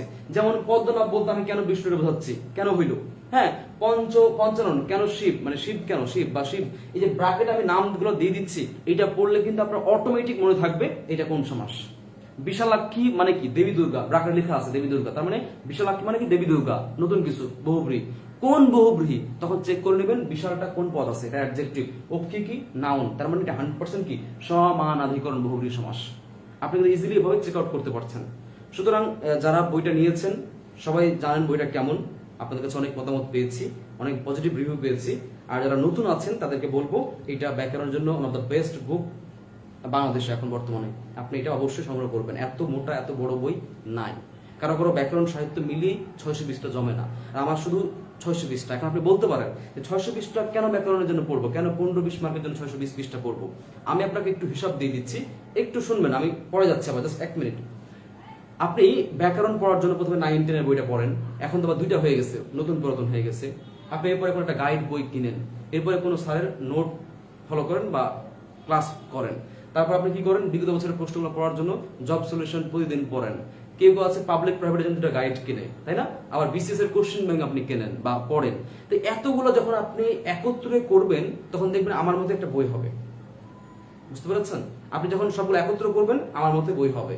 সুতরাং আপনার ভয় পাওয়ার কিছু নেই, আপনি যা চান সেটা এক জায়গায় আছে, এবং খুব রেফারেন্স দিয়ে, মন গড়া রেফারেন্স না, মৌলিক যে বই অনুসারে প্রশ্ন করা হয় সেগুলো এখানে আছে। সুতরাং নির্দ্বিধায় চাইলে এই বইটা আপনি সংগ্রহ করতে পারেন, বাংলাদেশের সব জায়গায় পাওয়া যাচ্ছে। মানে জাস্ট আপনি পড়বেন, একটা ওয়াও ফিলিংস পাবেন। ফ্র্যাঙ্কলি স্পিকিং, আপনি যতই পারেন, যতই ভালো স্টুডেন্ট হন না কেন, আপনার দেখবেন আপনার পারার মধ্যে অনেক কিছু না পারা ছিল যেটা পরীক্ষায় এসেছে, এখানে দেওয়া আছে। আপনি পারেন, সমস্যা নেই, বাট কিছুটা হলে আরেকটু ইমপ্রুভ করতে পারবেন, এতটুকুই। চলো আমরা পড়া শুরু করি, অনেক কথা বলে ফেললাম, চলো পড়া শুরু করি। এবার লিখেন মধ্যপদলোপী, লিখেন 7 নম্বর, লিখেন 7 নম্বর, লিখেন মধ্যপদলোপী বহুব্রীহি। এইটা আবার আরেকটা সমাস আছে, এই মধ্যপদলোপী বহুব্রীহি মতোই আরেকটা সমাস আছে মধ্যপদলোপী কর্মধারায়। পার্থক্য কেমনে করব? আচ্ছা, লিখেন 1 নম্বর, লিখেন লিখেন অনুষ্ঠান সংক্রান্ত।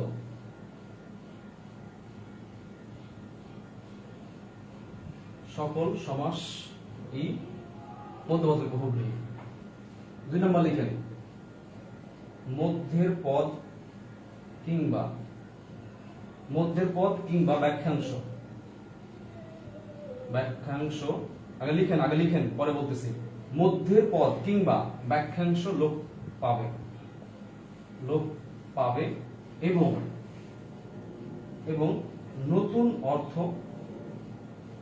বুঝাবে। এটা হচ্ছে এই দুটোর নিয়ম, সূত্র, ধরেন সূত্র। আচ্ছা, মধ্যপদলোপী কর্মধারায় একটু জানাই দিই আপনাদেরকে। এই হচ্ছে আমি লিখলাম মধ্যপদলোপী কর্মধারয়। এখানে লিখেন মধ্যের পদ লোপ পাবে এবং পরপদ প্রধান। একটা উদাহরণ দিই আপনাকে, আমি বললাম সিংহাসন, খেয়াল করেন, সিংহ আসন। সিংহাসন বলতে আপনি কি বুঝেন ভাই? আসন বুঝেন, আমার আসন লাগবে। আসনটা কেমন হবে?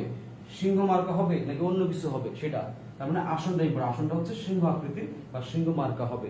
আপনাকে আমি বললাম তুমি আরএফএল বালতি নিয়ে আসবা, আপনার কাছে আমি কোনটা চেয়েছি? বালতি না আরএফএল চেয়েছি? আপনার কাছে চেয়েছি বালতি।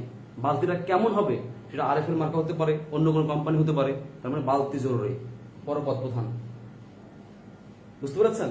তাহলে মনে রাখবেন মধ্যপদলোপী কর্মধারায় কি হয়? মধ্যের পদ লোপ পায় এবং হচ্ছে পরপদের অর্থ প্রধান হয়। যেমন সিংহাসন বলতে আমি আসনকে বুঝি, হ্যাঁ। আরএফএল বালতি বলতে আমি বালতিরে বুঝি, মোমবাতিরে আমি বাতি বুঝি। মোমবাতি আপনি কেন ইউজ করেন? মোমের জন্য না বাতির জন্য? মূলত আলোর জন্য, বাতির জন্য। সেই বাতিটা হচ্ছে মোম নির্মিত, মোম দিয়ে তৈরি। বুঝতে পেরেছেন? এই হচ্ছে বিষয়। তাহলে আমি মধ্যপদলোপী কর্মধারায় যাচ্ছি না, কারণ এখানে আমি আছি আজকে বহুব্রীহি নিয়ে, এটা শেষ করি। আচ্ছা, যেমন আমরা বলি গায়ে হলুদ, খেয়াল করে দেখেন, গায়ে হলুদ দেওয়া হয় যে অনুষ্ঠানে। মুখে ভাত দেওয়া হয় যে অনুষ্ঠানে। বউ ভাত পরিবেশন করা হয় যে অনুষ্ঠানে। তারপর হচ্ছে হাতে খড়ি দেওয়া হয় যে অনুষ্ঠানে।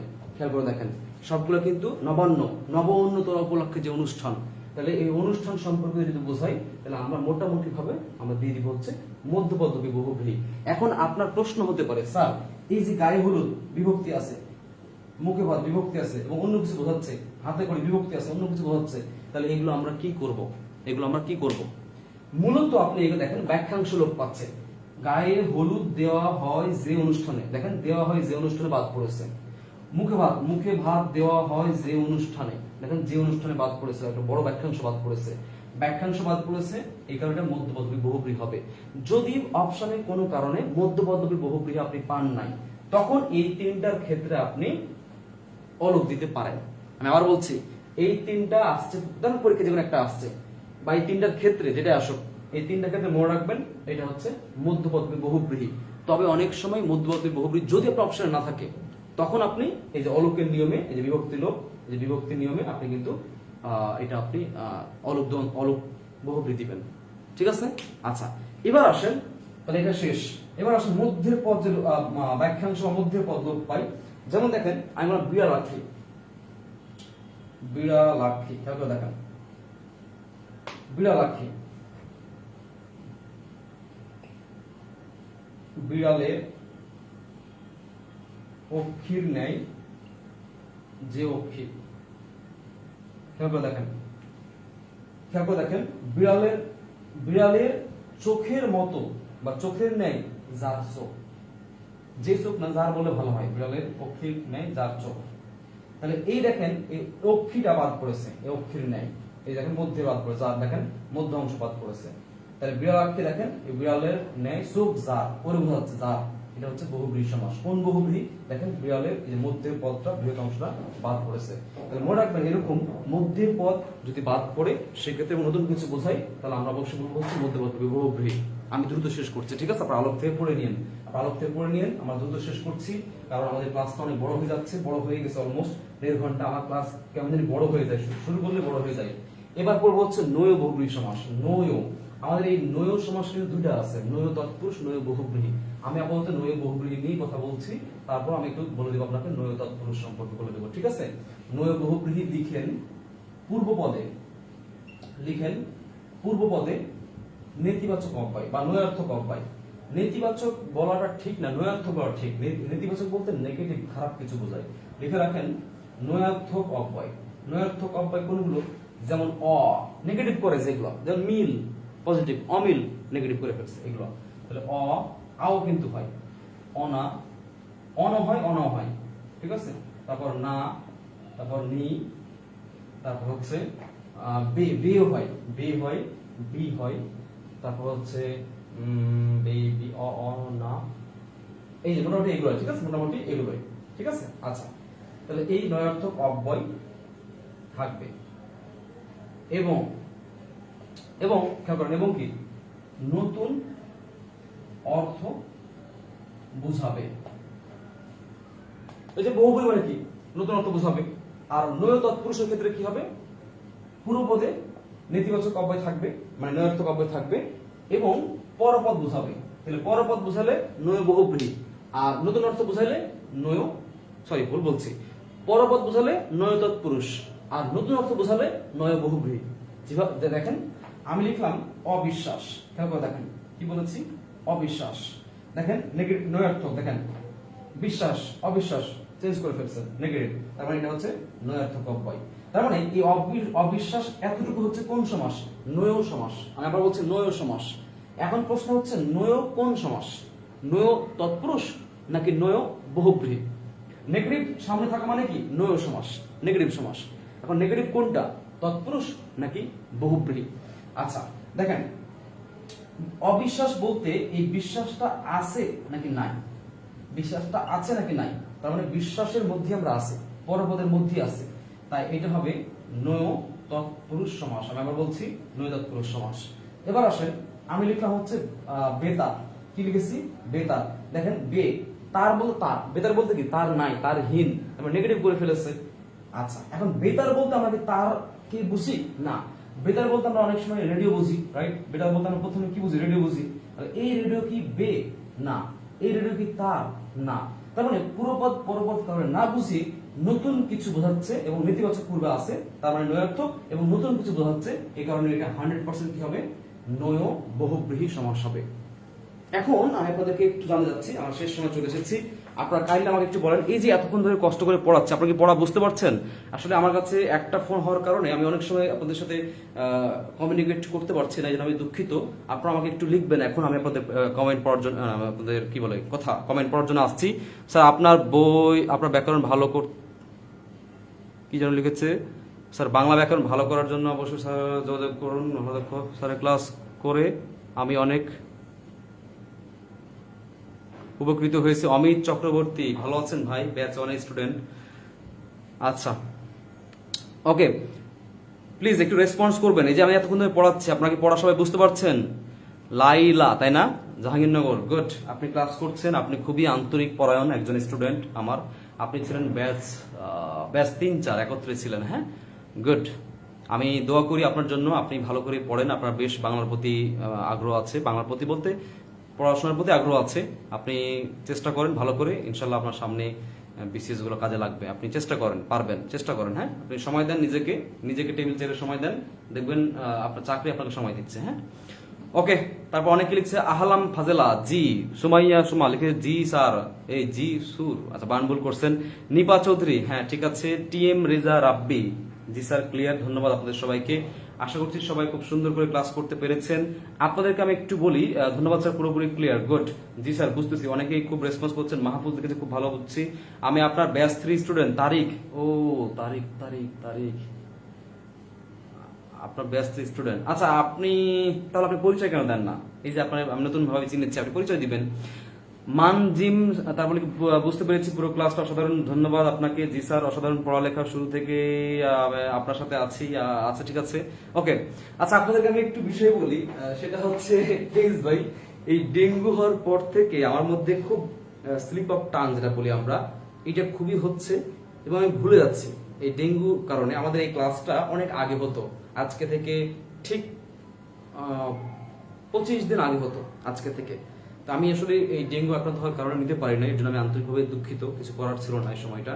আর আমি এখন মোটামুটি রিকভার হয়েছি, তবে প্রবলেম হচ্ছে আমি আগের মতো করে ক্লাসে পারফর্ম করতে পারছি না। মানে পারছি আলহামদুলিল্লাহ, কিন্তু ভুলে যাচ্ছি। আপনারা খেয়াল করে দেখবেন আজকে ক্লাসে আমি অনেক সময় নয় তৎপুরুষ নয় বহুব্রীহি প্যাচ দিচ্ছি, পরে গিয়ে আমি শুদ্ধ করে বলতেছি, খেয়াল করছেন মেবি। তো এটা প্রবলেম হচ্ছে, দেখো আস্তে আস্তে রিকভার হয়ে যাবে, আপনাদের দোয়া চাচ্ছি। আর ক্লাস মোটামুটি এভাবেই ছিল। এবার আপনাদেরকে আমি আরেকটু বলে দিচ্ছি আপনাদেরকে। তো নয় বহুব্রীহি একটু প্রবলেম আছে, নয় বহুব্রীহিটা অ্যাকচুয়ালি একটু প্রবলেম আছে। আমি আপনাদের ক্লিয়ার, এটা তো বুঝলেন, যেটা উদাহরণ দিলাম বুঝলেন, খুব খুশি। কিন্তু বাকি উদাহরণগুলো সলভ করবেন কিভাবে? বাকি উদাহরণগুলো সলভ করতে গিয়ে প্রবলেম পড়বেন আপনি। আসেন বাকি উদাহরণগুলো আমি একটু সলভ করে দিচ্ছি। বাকি উদাহরণ যেমন কিছু উদাহরণ আছে, যে উদাহরণগুলো দুটোর ক্ষেত্রে প্রযোজ্য, মনে হবে দুটোই হবে। আমি আমার বই থেকে দেখে দেখে বলছি আপনাদেরকে। যেমন নির্বোধ, আচ্ছা নির্বোধ না, একটু অজ্ঞান নেই, নির্ভুল, কারেক্ট, নির্ভুল নেই। দেখেন এই নির্ভুল শব্দটা আপনি খেয়াল করেন, পরীক্ষা দিয়েছে নির্ভুল কোন সমাস, খেয়াল করেন, খুব মনোযোগ দিয়ে খেয়াল করেন। এই একটা কথা বলবো, খুব দামি কথা বলবো, কাজে দিব আপনার। নির্ভুল, এইটা আপনার কাছে মনে হতে পারে নয় ভুল বা নেই ভুল, তার মানে ভুল আছে নাকি নাই, ভুলের মধ্যে সীমাবদ্ধ, পরবর্তী সীমাবদ্ধ, তার মানে আপনার কাছে এটা মনে হবে নয় তৎপুরুষ। আবার নির্ভুল, নেই ভুল যা, এটা আবার কি হবে, নয় বহুব্রীহি। তাহলে এখন প্রশ্ন হচ্ছে, ভুলের মধ্যে তো আমরা আছি, ভুল আছে নাকি নাই? তাহলে এটা তো নির্ভুল, তো হিসেবে নির্ভুল নয় তৎপুরুষ হওয়ার কথা, কিন্তু নির্ভুল কেন নেই ভুল যার নয় বহুব্রীহি হচ্ছে? এটা কিন্তু আসলে একটা প্রবলেম, অজ্ঞান। তাহলে অজ্ঞান কি? নেই জ্ঞান, জ্ঞানটা আছে নাকি নাই সীমাবদ্ধ, কিন্তু অজ্ঞান বলতে বোঝাচ্ছে নেই জ্ঞান যা, এই তো মহা মুশকিল। আরো কিছু ধরনের আপনাকে দিচ্ছি, যেমন বেঈমান, নেই ইমান, বেঈমান বা বেঈমান, নেই ইমান, খেয়াল করেন। বাট বেঈমান বলতে নেই ইমান যা, বেঈমান, তুই একটা বেঈমান, এটা সহজ আছে। তারপর ধরেন আমি বললাম যে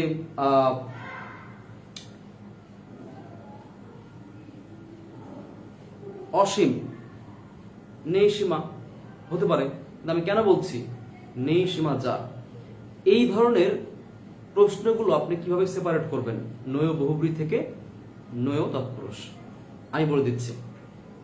মনে রাখবেন, এটা ভুলে যান, আপনি যা পড়ালাম ভুলে যান। এখন মনে রাখবেন, আপনি লিখে রাখেন, নেতিবাচক লিখে রাখেন, এক কথায় প্রকাশ থেকে, এক কথায় প্রকাশ থেকে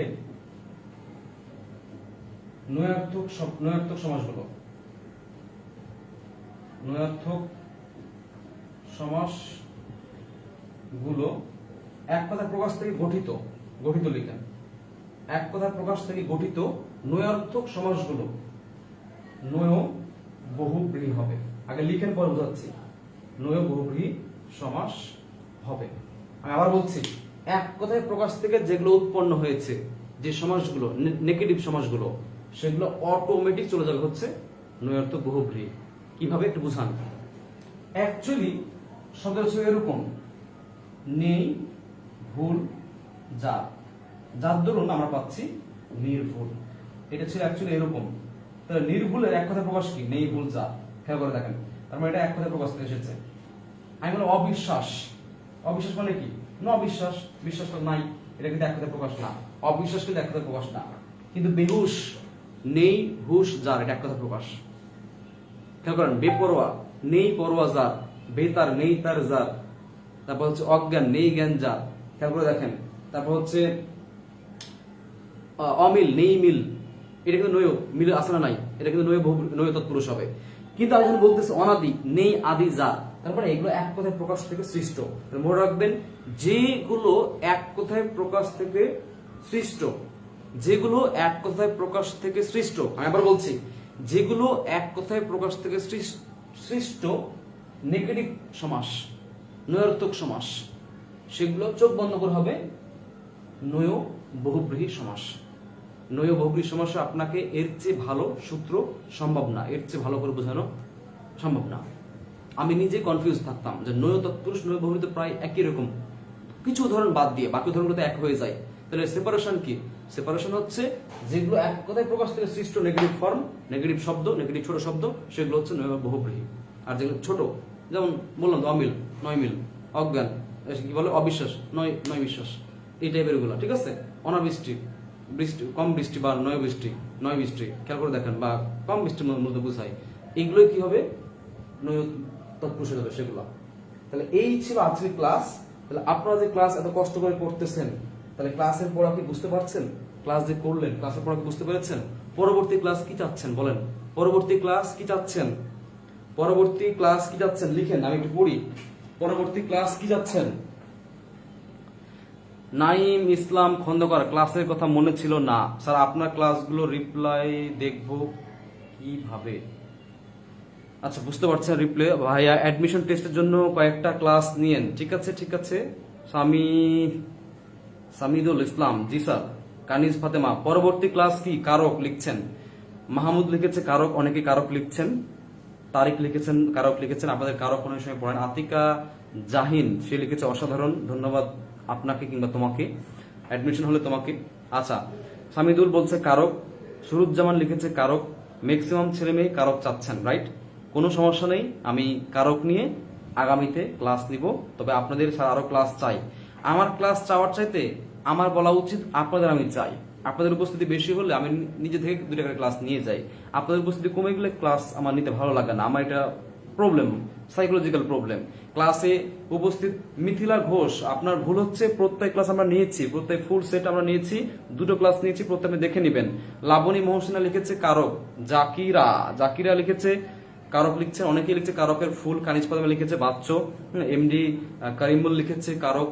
তারপর হচ্ছে অনেকেই লিখছেন, ম্যাক্সিমাম ছেলে মেয়ে কারক লিখছেন। রাকিবুল ভাই আমার প্রতি রাগ করেছে, সেই প্রত্যয় পিডিএফ সাইট, ঠিক আছে, প্রত্যয় পিডিএফ আমি দিয়ে দিব, কোনো সমস্যা নাই। জান্নাতুন নেশা লিখেছে, প্রত্যয় লিখেছে না, জান্নাতুন নেশা হবে, তাই না? বাট এসএইচ দেওয়া উচিত। আচ্ছা, তারপর হচ্ছে সুমাইয়া, অনেকে লিখছেন প্রকৃতিবিদ্যা। ভাইয়া প্রকৃতিবিদ্যা ক্লাস নিয়েছি তো, আমি 2টা ক্লাস নিয়েছি, আপনারা সেগুলো দেখলেই বুঝতে পারবেন। আব্দুল রাজ্জাক বলেছে এক মানে কি বুঝি না। এমডি কারিমুল বলছে কবে ক্লাস হবে? আগামী দিন। আমি হাসনাত বাংলা ব্যাখ্যা গ্রুপে আপনাদেরকে জানিয়ে দিব। জান্নাতুন নিসা লিখেছে বাচ্চ। হ্যাঁ, এই যে বাচ্চ, ক্রিয়ার কাল, উচ্চারণ, এগুলো ভাই আপনারা পারেন না, তারপর এগুলো আপনারা লিখেন না।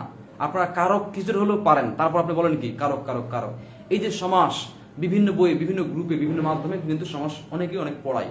সমাস কিন্তু আপনি চাইলে কিন্তু মোটামুটি পারবেন, কিন্তু যে লেকচারগুলো ইউনিক, যেমন উচ্চারণ, যেমন ক্রিয়ার কাল, যেমন বাচ্য, যেমন হচ্ছে ধ্বনির পরিবর্তন, এগুলো আসলেই কিন্তু কঠিন। আপনারা কিন্তু এগুলো পড়েন না, তাই পারেন না। আপনারা পড়লেই প্যারা খাইতেন, তখনই বলতেন এগুলো ক্লাস প্রয়োজন। যেমন দেখেন, মাহমুদ শুভ লিখেছে ক্রিয়ার কাল, ছবিগুলো লিখেছে রিপ্লে ক্লাস কিভাবে পাবো। রিপ্লে ক্লাস কিভাবে পাবো মানে কি বুঝলাম না। আপনার হাসন বাংলা ব্যাখ্যাকে জয়েন করেন, সেখানে ক্লাস পাবেন, ঠিক আছে, সব ক্লাস সেখানে পাবেন।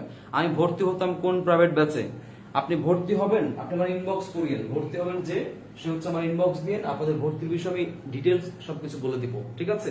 তাহলে আপনারা আজকে এতটুকুই কথা দিয়েছিলাম যে আমি বহুব্রী শেষ করবো। আপনারা দেখেছেন যে একটা বহুব্রী শেষ করতে কিন্তু আমাদের প্রায় 1.5 ঘন্টা প্লাস সময় লেগে গিয়েছে। তো সুতরাং বুঝতে পারছেন সমাস পড়াতে অনেক সময় লাগে, ভালো করে পড়তে, ভালো করে বুঝতে সমাস লাগে। আপনারা যেটা করবেন, আপনারা অবশ্যই আমার যে আলোক বইটা আছে সেই আলোক বইটা সংগ্রহ করবেন। আমি ক্লাসে যা বলেছি এগুলোই হচ্ছে লিখিত স্টেটমেন্ট, বা এর চেয়ে বেশি উদাহরণ, বেশি কোশ্চেন যদি পড়তে চান সেখানেই লিপিবদ্ধ করা হয়েছে। আপনারা ডেফিনেটলি আমার এক্সপেকটেশন থাকবে যে আপনারা আলোক বইটা সংগ্রহ করবেন। ভাই ভালো জিনিস নেন, ভাই ভালো জিনিস, সিরিয়াসলি ভালো জিনিস। আচ্ছা, এবার আসেন, আরো কিছু বিষয় ছিল বহুব্রী সমাসের, যেমন সহ থাকলে শহীদ হয়, তারপর এই যে আরো কিছু ছিল উদাহরণ, সেগুলো আমি দিতে পারলাম না সমস্যার কারণে। আপনারা কষ্ট করে আলোক থেকে পড়ে নিন, ইনশাল্লাহ আপনাদের সাথে আগামীতে আবার দেখা হবে। সবাই ভালো থাকবেন, সুস্থ থাকবেন। আপনাদের জন্য অনেক অনেক শুভকামনা, আপনাদের জন্য অনেক অনেক শুভকামনা রইল আপনাদের জন্য। আপনারা সবাই যে যার জায়গাতে ভালো কিছু করেন।